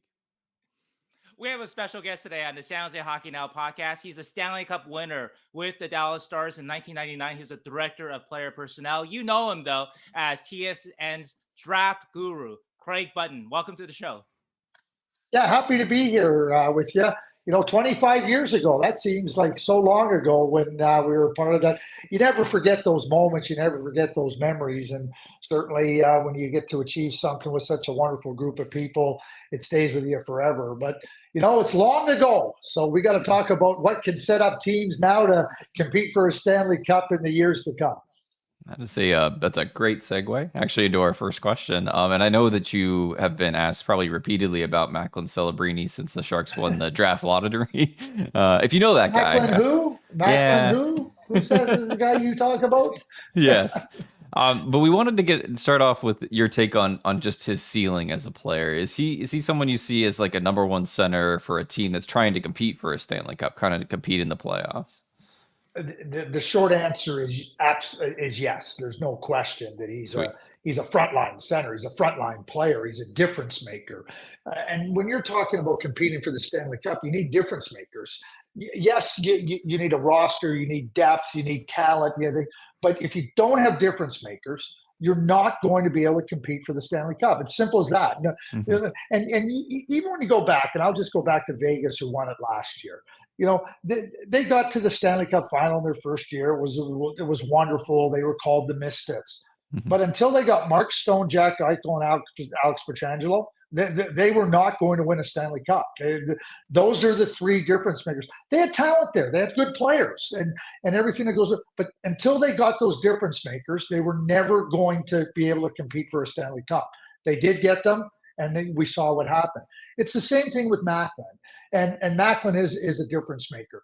So now, Keegan, when you ask me about his ceiling, and we tend to say, okay, what is a player's ceiling? And okay, is it a 12-foot ceiling? Is it a 16-foot ceiling? Is it a 20-foot ceiling? Mm-hmm. What I would say about Macklin, and this is, I've watched Macklin now for about 2.5 years, even now 3 years now, and you watch him play.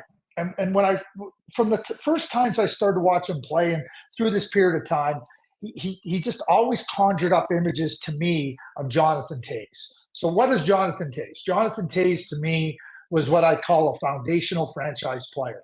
I mean, did he ever lead the league in scoring? No. Did he ever win an MVP? No. But if you're interested in winning and you're interested in competing for the greatest prize in hockey, Jonathan Toews was significant. And everywhere he went, all he did was win. And all he did was contribute to winning. Now, that being said, I think Macklin has more offensive capability than Jonathan Toews. Mm. So, people might say, okay, could he get 100 points? Yeah, he could. Yeah, I think he could. So how about if I try to frame it in this way? I like to use a sliding scale. I think he's got that foundational franchise element like Jonathan Toews had. But whatever's needed, Macklin's gonna contribute. But his desire to be better all the time. He wants to be better today than he was yesterday. And tomorrow he's going to wake up wanting to be better tomorrow than he is today. and that is really key for any type of greatness. And when I describe that, that's Sidney Crosby. So we know what Sidney Crosby has meant to the Pittsburgh Penguins. We know what he's meant to a franchise that was in the depths of despair when they drafted Sidney Crosby. I'm not suggesting that the San Jose Sharks are in the depths of despair, but I know what you're saying, Keegan. But at the same time, this is a proud franchise in San Jose. It's been an unbelievable franchise for years. Yes, they've fallen on some difficult times with where they find themselves, and Chicago Blackhawks found themselves there. The Pittsburgh Penguins, the Washington Capitals, the Montreal, great Detroit Red Wings, like lots of great franchises that found themselves in this spot. There's no question that, to me, the building blocks are getting put into place. And when you have Macklin, Celebrini, and you have his abilities to make a difference in the game, his skill level is high. I'm not going to sit here and try to tell you he's Sidney Crosby, but if you start with a base of Jonathan Toews type elements, and it has that ability to continue to just be the best player you can possibly be and not rest on your laurels like Sidney Crosby, to me, that's Macklin Celebrini.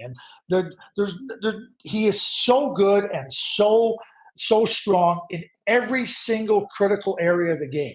And I think for San Jose Sharks fans, that in and of itself is massively exciting. Well, Craig, that is a ringing endorsement. But I have to say, though, as somebody who witnessed all 82 games of the Sharks season and the preseason, that they are indeed in the depth of despair.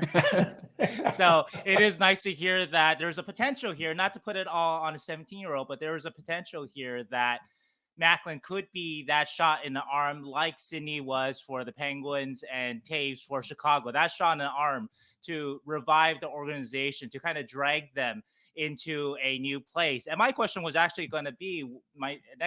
going to be what Macklin would mean to the Sharks organization, but I think you answered that wonderfully. So I'll move on to my very next question, which is more of a fun one. Okay, how about Sheng? How about I add this to it? How about if I just add this to your commentary? Mm-hmm.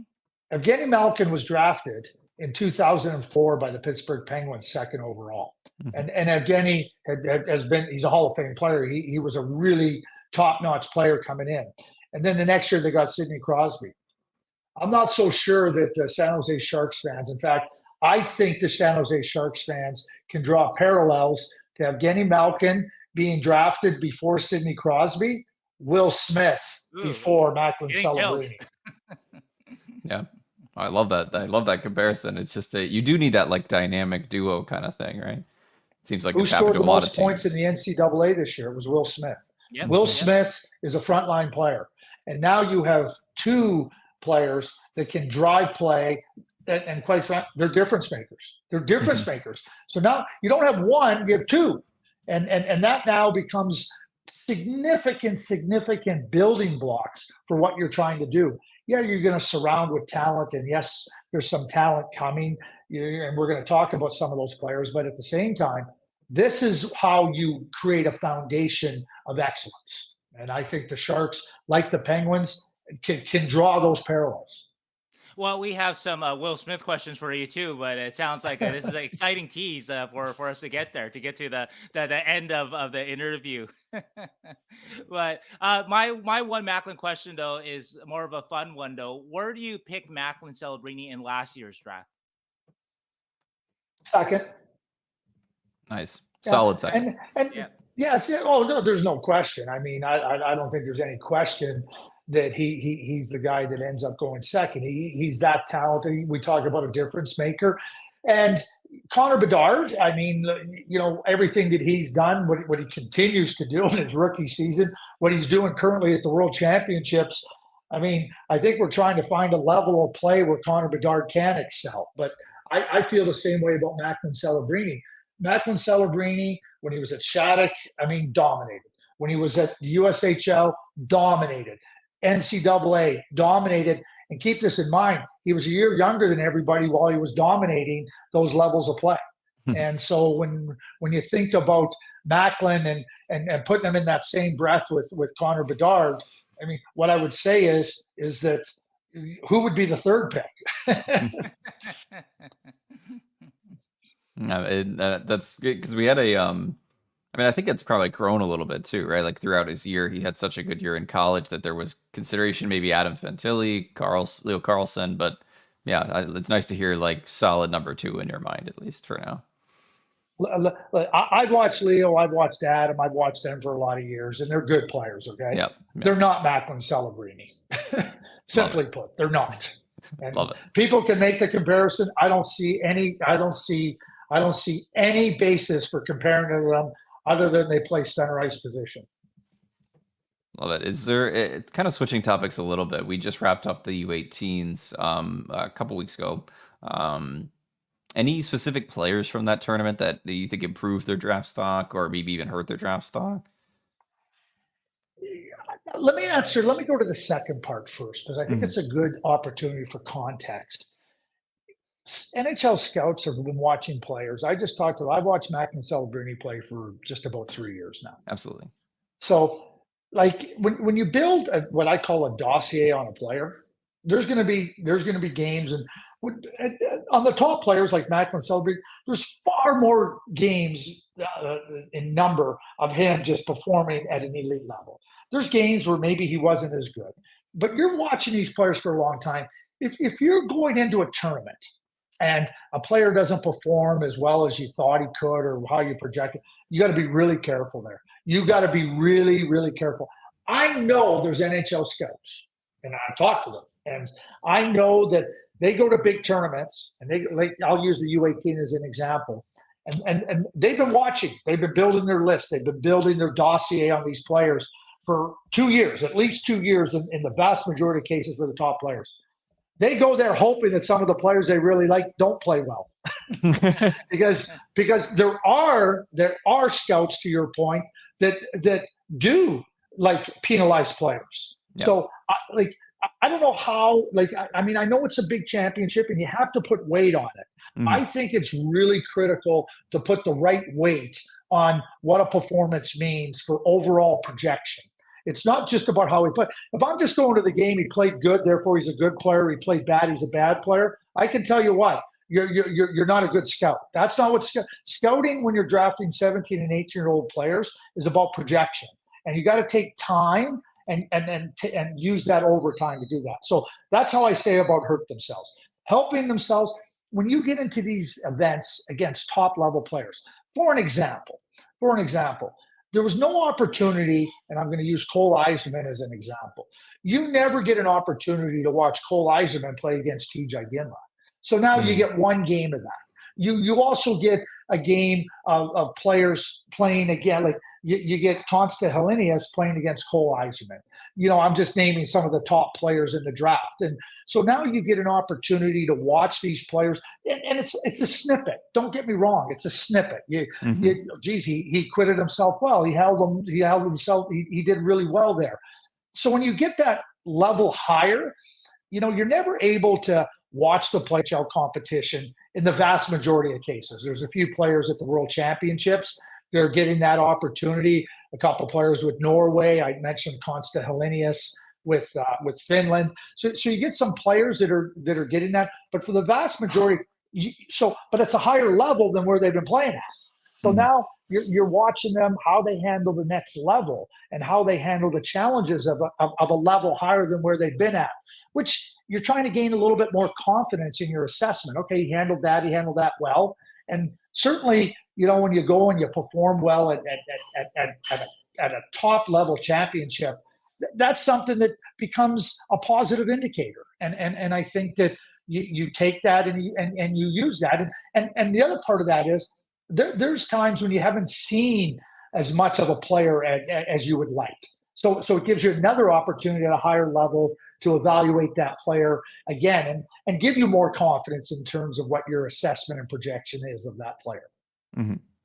It's more like a marker for your own, checking your own scouting kind of thing, seeing what you've seen in the past couple of years on these players and assessing whether or not they've risen to the level of their current competition. Yeah, exactly. And so much of, like, when we're talking about the players and call it the first 2 rounds, first 75 picks, whatever, so much of what they're going to need is developmental. Mm-hmm. And I don't know if you're going to ask me about Casper Holtonen, but if you, at some point. Okay, good. And he's going to be an example of what I just talked about. I love it. Yeah, we have I think a few names towards the end of the interview that we're going to talk about Sharks prospects. I did want to mention one name from the U18s was Trevor Connolly. I didn't know if you had any thoughts about. Do you think any of the teams are looking at some of his off-ice issues, his play at the U18s, and kind of reacting to it, or do you anticipate any kind of movement there? Every single team in the NHL is evaluating players on the ice and off the ice.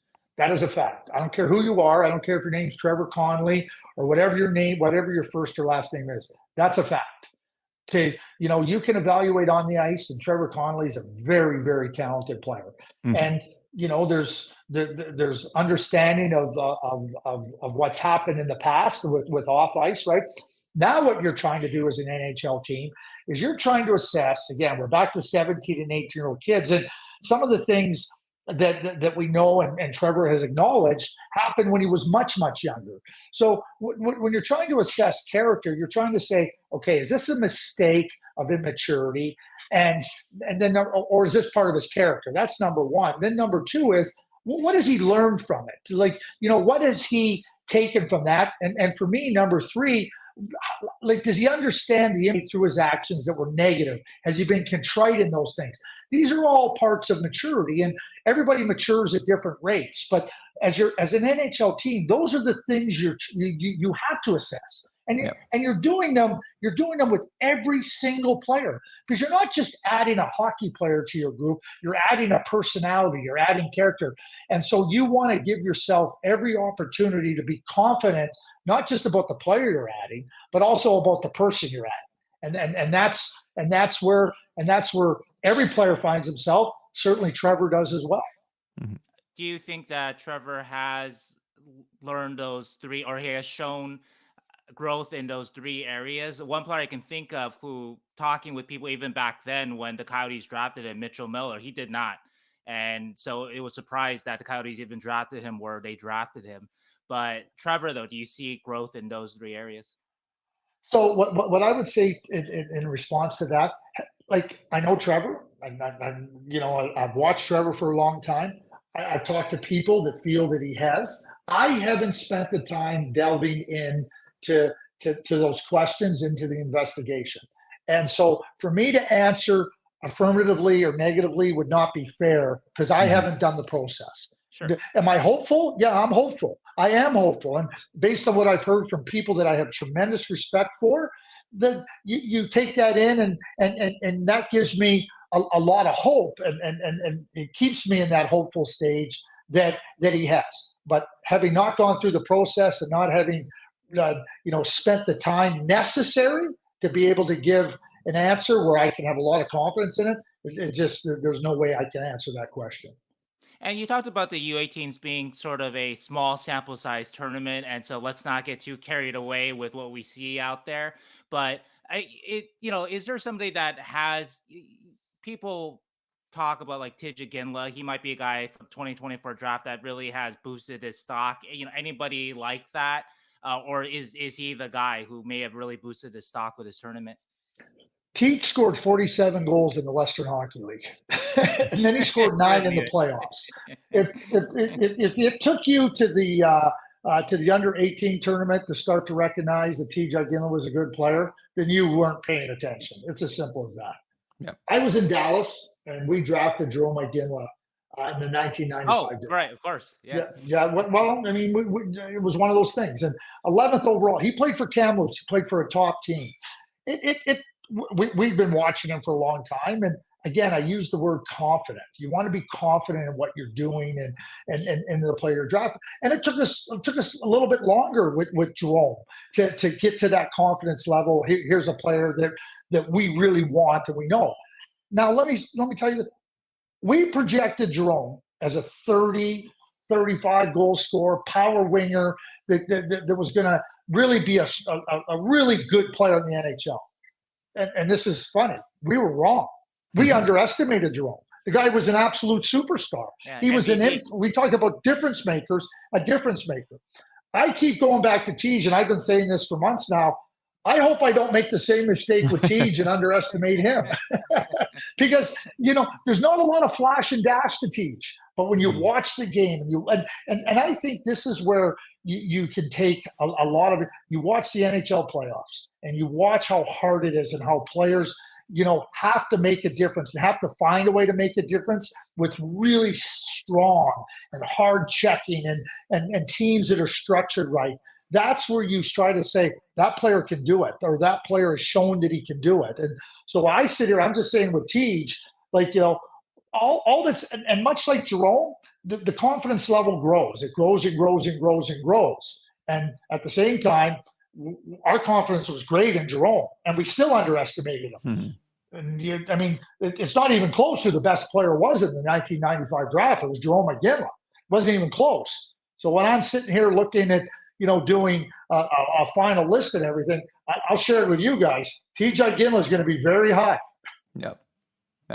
And actually going back to your list a little bit, I think it was your most recent post-draft lottery mock draft, you had Tarek Parasak going to the Sharks at number 14, like a 5'11" winger from Prince George, offensive guy. What do you like about him for the Sharks at number 14? So the first thing I'm going to do, Keegan, is just the mock draft is something I try to say, here's a player I think would be a good fit, and here's why. Yeah. There's more than one player that would be a good fit. And I'll share it with you now. And just tell you, when I do my whatever final mock draft, I want to see what defensemen I think could be available. They have a lot of really good forwards. I mentioned Halton, and you look at what Quentin Musty did this year. So and I look at the blue line, and you start to look at it would seem to me that a blue line might be a great spot for them to look at a player. Here's the problem for the San Jose Sharks at 14. I have 6 defensemen that I think are going to be gone before they pick at 14. So now what do you do? So Tarek is a player that I think he's a lot like Tej. I think in respect to, there's not a lot of flash and dash. He's not going to grab the puck and go end to end. He's not going to razzle dazzle you. But you watch the way he plays the game. He's smart. He knows how to score. He plays inside the dots. He recognizes where those opportunities are. He gets himself open. He's equally playmaker as he is goal scorer. And to me, watching how he played and contributed to the Prince George Cougars this year, it was significant. The Prince George Cougars might still be playing if Tarek Parasak didn't get hurt against the Portland Winterhawks. And I'm not. That's nothing against the Portland Winterhawks. But when you lose that type of a difference maker, but that type of player that can score and score in the way he does and make the plays that he's capable of doing, they don't come along. And so I also think about, I mentioned Holton and I mentioned Musty. You got Will Smith and you got Macklin Celebrini. And the reason I go to Tarek Parasek is because I start to think about that line with Perot, Smith, and Leonard. And I try to think about Will Smith has been an instrumental part of what I consider the best line outside the NHL for the last 2 years. This year at BC, last year at the National Team Development Program. And then at the World Junior, they were fantastic. So I know that a player like Tarek Parasek, or I feel that a player like Tarek Parasek, he could fit in perfectly with Will Smith. He could fit in perfectly with Macklin Celebrini. And in the absence of what I feel are the 6 top defensemen, that's where I got to with Tarek Parasek at 14.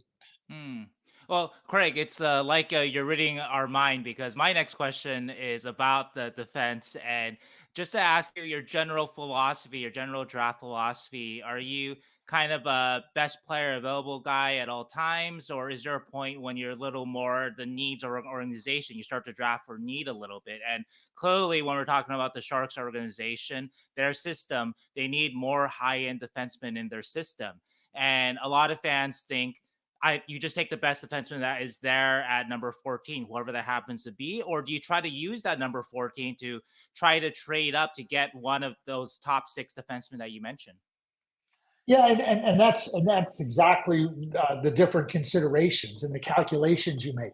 What I would say, Sheng, is that when it comes to best player available, every team has a different idea of who the best player available is. It's not like you go down and you go, okay, and you go, okay, oh, no, that's the guy, we'll just take him, and that's the next guy. Everybody, like I say this every year, and I'll continue to say it. The top 10, 32 teams will have the top 10 players on their list all different in this year's draft. It'll all be different. So who you think is the best player available at 6 is going to be different than another team. And it's just not the same. That's just the reality of it. So the second part of that is when we talk about needs. If you're looking to create, if you're looking to fill needs currently with 17 and 18-year-old players in the draft, you're making a big mistake. Now, you made a great point. The point is that you can look at your prospect cupboard and say, where do we need to fill up some shelves? And that is clearly on the blue line there. So that's where you have to work to what your needs are. Muka Badulin, looks to me like a really good second pair defenseman. Matthias Havlid, he's got some abilities to run the power play and contribute offensively. But those frontline defenders that this draft does offer up, I don't think they're going to be there at 14. So now the Sharks have to start to look at making sure, okay, what opportunities do we have? And the 14th pick might not just be moving up. It might be saying, well, we like these other 2 defensemen, or we like these, and maybe we move back. Or maybe you take the 14th pick and trade for a player that you might be able to get, from another team based on many considerations. So I think that I don't think you just default to taking a defender just because you're short in a particular area in your prospect cupboard, because now you might be missing out on a really significant player. So you're weighing all those things together, but I think that the process that the San Jose Sharks go through at that pick is ones along the lines, they know what they would like to get, I believe. They know where they're short in the prospect cupboard, and they'll try to address that in some way. But you also don't have to just address it in the first round. We get focused in on the 14th pick, but there's opportunities that are going to present itself in other parts of the round. And that's why I say maybe you trade back and maybe you look, hey, listen, we think these 3 defenders, could we get 2 of these 3 and give ourselves a chance instead of just taking 1 at 14?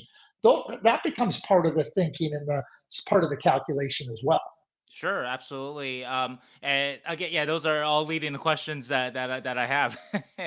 But specifically though about moving up, though, do you think or have you heard that any teams above the Sharks that they might be open to trading for number 14?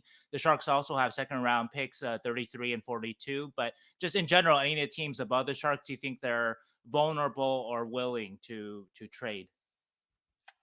Well, the draft, and I'm trying to think. I think it was the was it the 2019 draft? Yeah, it was the 2019 draft. There was only one move in the first round. Mhm. The Arizona Coyotes moved from 14 to 11, and it just fits nicely because it was the 14th pick, Mhm. and they moved up from 14 to draft Victor Soderstrom, and then the Flyers drafted Cam York at 14. So obviously, the Arizona Coyotes looked at it and said, "We really want this player, and this is what we're willing to do." And the Philadelphia Flyers said, "Well, we got a player there that we're happy, and whatever they gained, I don't recall in my and right now off the top of my head what they gained from that." But I think there's always teams willing to. I, Let me position this differently. I think there's always teams desirous of moving up, and it's the teams that you're trying to move up into, are they willing to move back? Because they also have their list of players and they've worked hard to say, we want this list of players. I go back to Mo Sider. The Detroit Red Wings were picking six, and Mo Sider was in that same draft. Steve Yzerman had just taken over as manager. Steve Yzerman explored moving back, and he said, wait a second, I'm not going to get the guy we really want. And maybe he could have got this and that and everything. They put a stake in the ground and said, we want Mo Sider. So he gets drafted six. How can they draft Mo Sider at six? Well, number one, they wanted him. Number two, they liked him. Number three, they weren't prepared to take a risk and worry what the outside world was thinking. And Mo Sider's become a really, really good player. Sure, sure, sure. And speaking of some of the, if they opt for a defenseman at 14 and your top six are gone, just your thoughts on some of the defensemen that are kind of possibly in that range, or maybe that these defensemen will fall to number 33 for the Sharks. But first with Adam Juracek, he's a guy that's sort of considered just outside of that group, but of course he got injured, and so how concerned are you about his knee injuries? I'm not concerned because I don't know what the medical report is on him. We've seen lots of players come back from ACL surgery, and certainly that's going to become a two-parter. The two-parter is what do we think of him as a player? I think Adam Juracek's a really good player. I think he's shown that over time, and so now it becomes a case of do the San Jose Sharks think that he's that good of a player, and what does the medical report tell us? What do we know from the medical? That's going to be a big determining factor here with respect to your confidence level in drafting that player. But for me, before Adam got hurt at the World Junior in December, I mean, I would have said that the draft was 7 defenders deep with Adam right in there. Now, and that's going to happen. There's going to be some question marks when you have an injury like that, and that's again back to investigative work, back to your research. What does a player have? What does he need? And there's a group of sort of maybe next tier defensemen below your Lashunovs and your Yakimchuks and all these guys, and maybe even Juracek at maybe a number 7 guy there for you. But Steen, I'm gonna butcher some names here, but Steen Solberg, Dominic Solberg, yeah, Charlie Alik, and EJ Emery. Any of these guys you think have the potential to kind of move up or become a top 4 guy in particular? Any of these guys that you like in particular?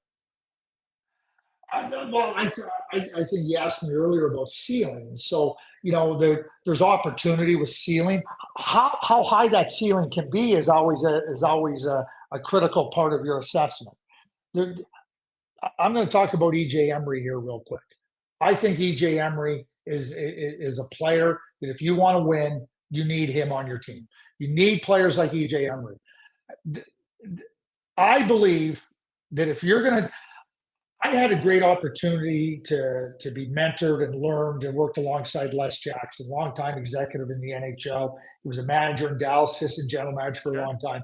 One of the things we would do in the draft is we would sit down and go, well, we could take that player there and we know he's good, but is there a player maybe you could take a little bit later that could be as good, that we think is as good. And so you go through that part of the assessment. It was something that we always kept in mind. And really what you're trying to do is put in check your own overzealousness on a player. Everybody gets excited. We got to have that guy. Les would say, hey, what about this guy? Could we do that? So I think Anton Silyav is a really good player. I don't see any difference between him and EJ Emery. So if you really want me to put a stake in the ground, if I was in San Jose and I need a defenseman, I'd be looking hard at EJ Emery at 14. That's where I'd be looking hard at. I don't see like a big difference. Everybody talk EJ Emery offense. Anton Silyav doesn't have offense. And I think EJ Emery's like Ryan McDonough. That's who I think he's like. I think he can have that kind of an impact on your team. Stian Solberg is a really good player. First of all, he played in the Pro League in Norway. He was a frontline player at the World Junior Tournament. He's a frontline player at the World Championships right now. You asked me earlier about who's improving their stock. Stian Solberg is going to be a first-round draft pick. There was no doubt about it for me. Now, when we go back to the other, I think Charlie Elick is more of a defensive defenseman that plays in your 4-5 hole on the blue line. And I think Badinka is a player that has some offensive abilities. I don't really know. I can see some of the things that you want to like about him and you should like about him. His game is a lot of developmental. And I think when somebody puts a stake in the ground on Dominic Badinka, it's going to be, we really think that we can get this player developed and move forward. Well, we spent a lot of time on the defense here, but actually, you can also argue that the biggest hole in the Sharks organization is actually in goal. But in goal, though, of course, it's easier to find guys that sort of placeholders, of course. So I think that's sort of why defense is more of the concentration. But there is definitely a void in goal in the system for the Sharks, and so they clearly need a elite goalie in their system of some sort. A lot of teams need an elite goalie, granted. And I don't think there is necessarily one in this draft, but who are some of the better goalies in the draft? If you were to pick a goalie in this draft, who might you target? So you're right. There's no what I would call identifiable goaltender. You go, okay, that's. I think this is where your goaltending department really comes into play. Because it's so much about projection. What do we like? What do we really feel we can develop in these players? What's the timeline? Because the timeline is going to be longer, in my view, and it's unique in the sense that there is I see one goaltender, and I see one goaltender that I would be willing to put a stake on in the second round. And he's the only one I would be willing to put a stake on. And that's Carter George of the Owen Sound Attack. He's the only guy. The only goaltender that I think, and people will say, well, he's only 6'1". That's okay. He stops the puck. He doesn't make himself small.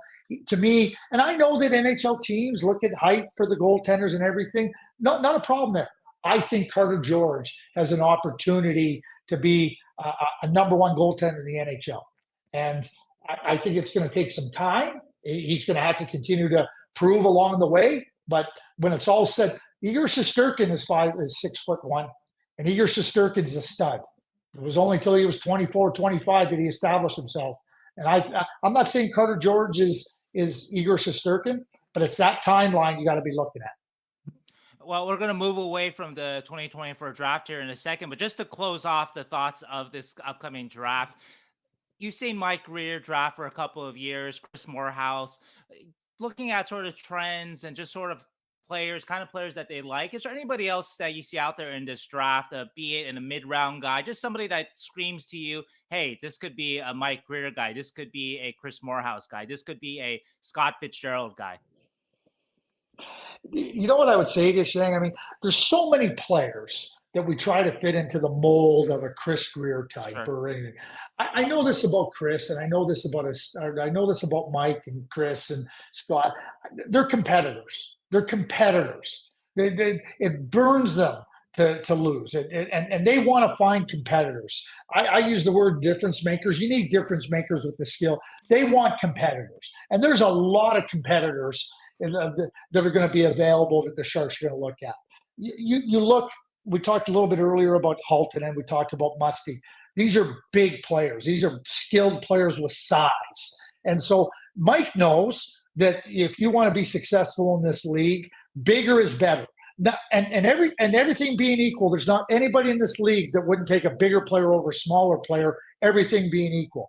So you're trying, and since 05, the development of the big player at the lower levels as they're coming up has been tremendous. And that's what we're seeing. So when I see Halton being drafted in the second round, Musty late in the first round, and you understand what their impact, that's skill. They traded for Luca Cagnoni, a big, strong defender. You don't have big, strong. Why are the Vancouver Canucks right now having success against the Edmonton Oilers? Because they improved their blue line. And you add Zadorov, you add Susie. That takes pressure off of Myers. You add a weighty Ian Cole. I'm not talking about, but they're big and they're competitive. And so there's certain things that are going to always be true when you're trying to build a winning team. And I think that Mike absolutely knows what they are. And to single out one player or a handful of players, there's going to be enough. I will say this. It'll be a competitive player that can get involved in the guts of the action and want to not accept losing lightly. Show me a good loser, I'll show you a loser. That's a really good statement there. I'm interested in we're going to transition off the draft because we've been talking about it for a bit and we only got you for a few more minutes here, I think. But you mentioned Will Smith at the top of the show as somebody that, kind of wowed you this year.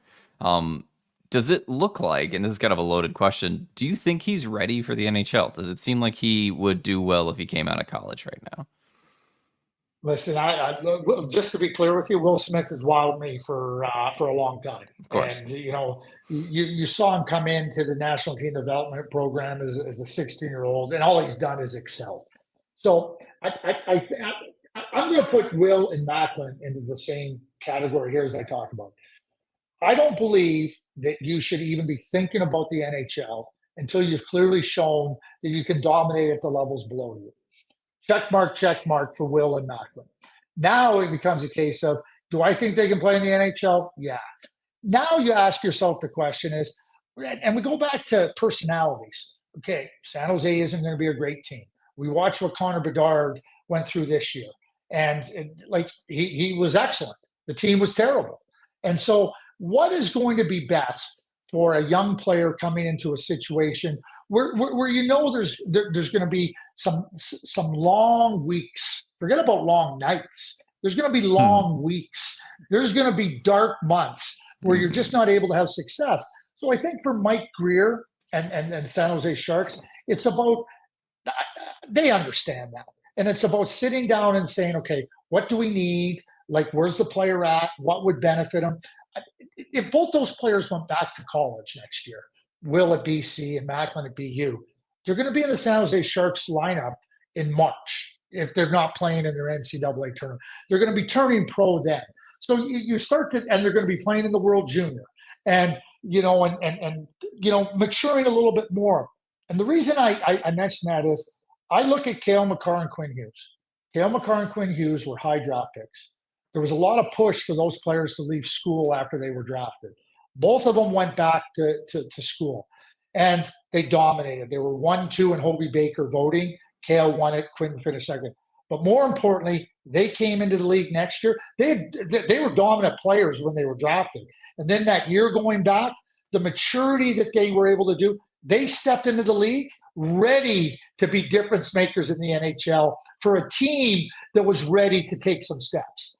That's the question to me that the San Jose Sharks have to go through, knowing these players intimately, knowing their character. But do I think they both could come into the NHL and do a Connor Bedard this year in terms of individual contributions? Absolutely. Do I think that they'll make a material difference to the team outcomes? No. And he's obviously right now he's at the Worlds. He's not really playing all that much right now. Is there any concern there with he's a young guy for this team, but any concerns there? Or is it just still kind of getting practice against NHLers, bigger, stronger, older players? You're trying to push your level higher. And when you're around, he's around players that have been successful in the NHL. And just being around them every single day, understanding, how they prepare, playing against older players. And certainly when you're in college, you have the ability to play against older players, a little bit more mature players in terms of physical and emotional and mental.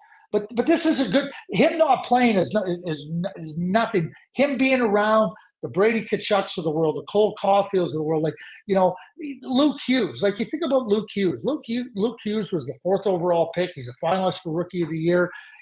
He stayed back for a year at college, and now he comes into New Jersey this year, and now he's at the World Championships. Will going there is something that's beneficial for him. It's beneficial for him and he's continuing his season. There was great disappointment when BC lost, in the NCAAs, but he continues his season, and that'll bleed into the summer development and some over the years.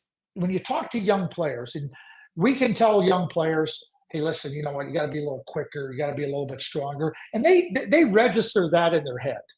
But when they now get against players that are quicker and stronger, now okay, now I know what they mean. Okay, I got to be just that much quicker and that much stronger. That helps you now in your development. Like for Will now going into the summer, he's going to benefit now from those experiences that are going to help. Not that he needs something ingrained in him, but it becomes something. He goes, okay, I know what when they're telling me to be a little quicker. I know what they mean by that now.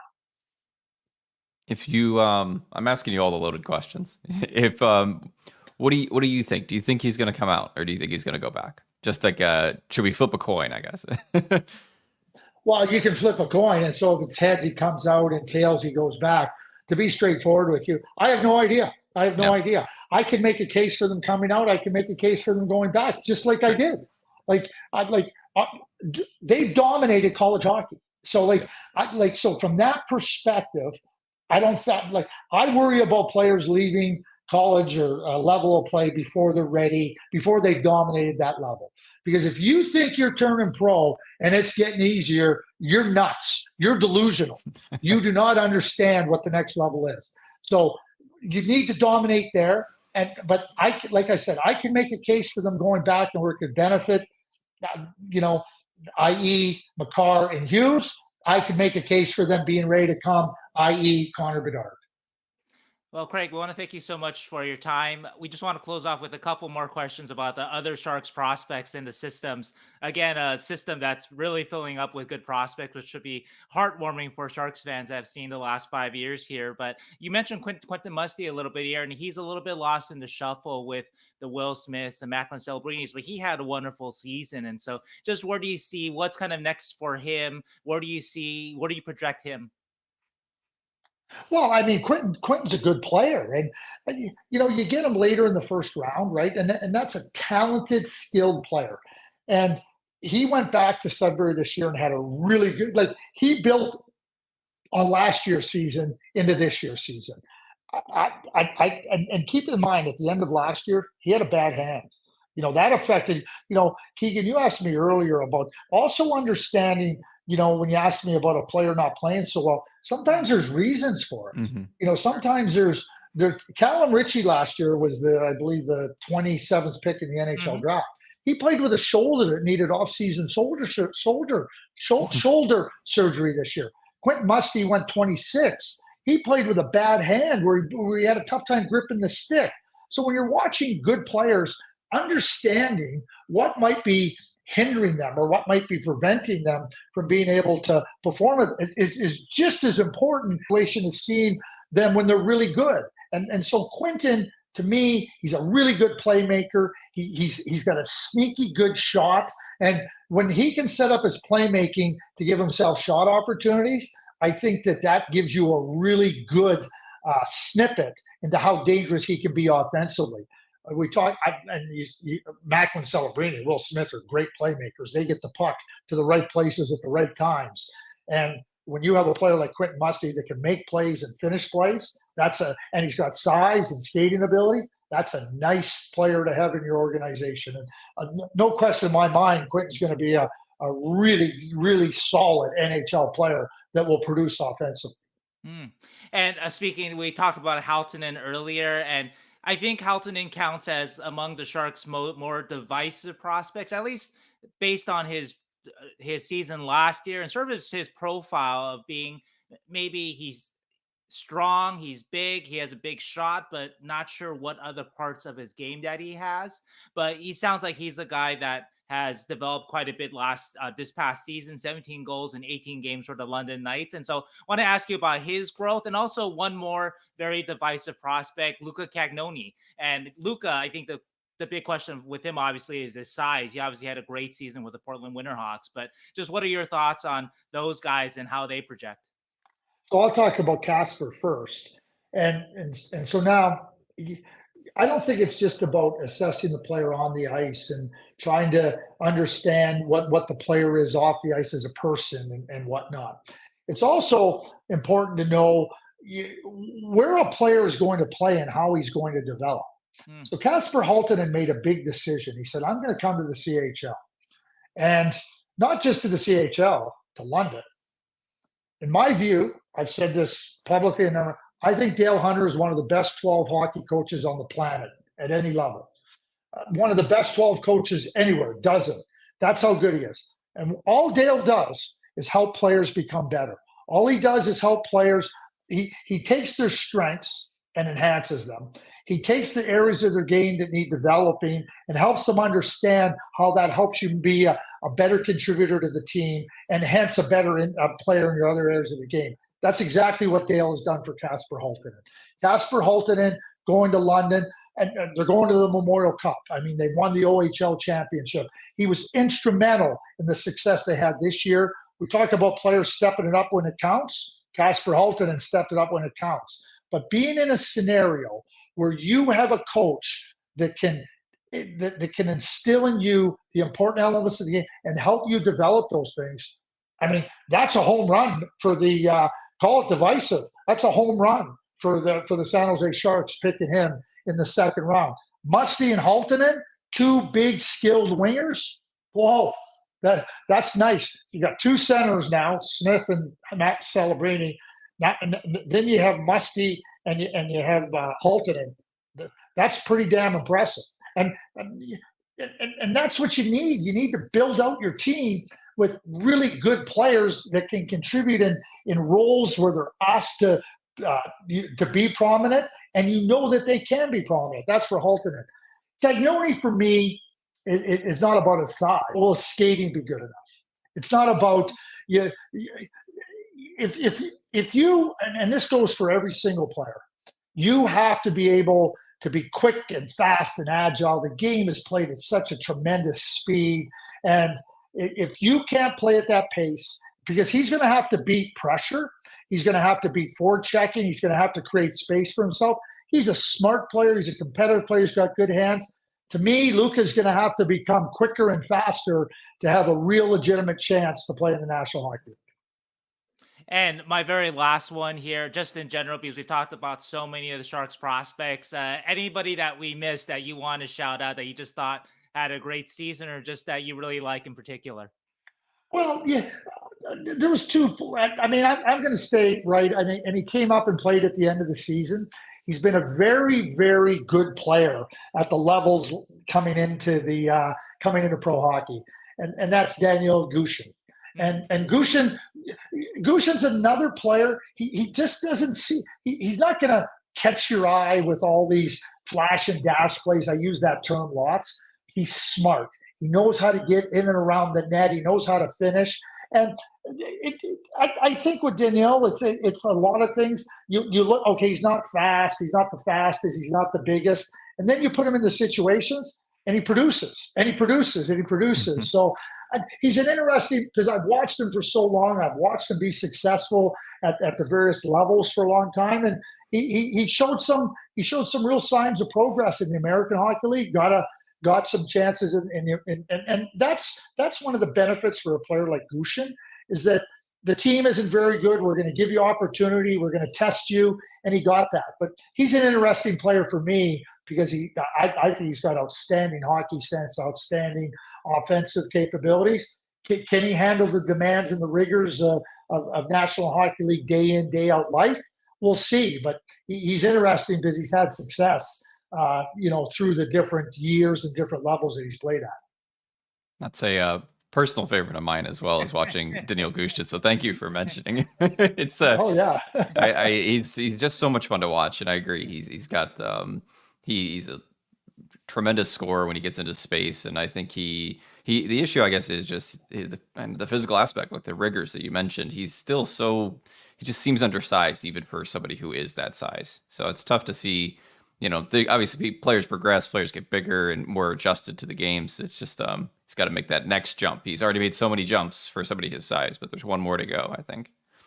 It seems like. Yeah, you're right, Keegan. And so now you try to test him in these situations, put him up against more demanding competition, and the NHL certainly is the most demanding. And then you try to see where you're trying to see how he acclimates to it. But he's an interesting player because when you look at players, and certainly it's I don't want to say it's easy, but sometimes you look at a smaller player and you go, okay, well, you don't give him as much, I guess what I would say, runway to find it. And that runway might launch him into another organization, and you're kind of going, oh, geez, we had him. Jeez, we had him. And sometimes that's just the reality of the business, right? But I think that you really want to test those players that have shown a capability at different levels and are progressing.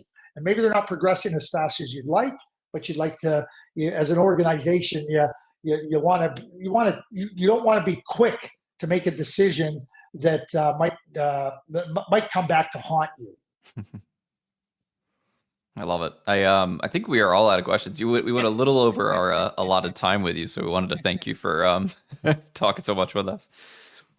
Here's what I would say to you: you're not the first that we've gone long. You won't be the last, and that has nothing to do with you. It has everything to do with me.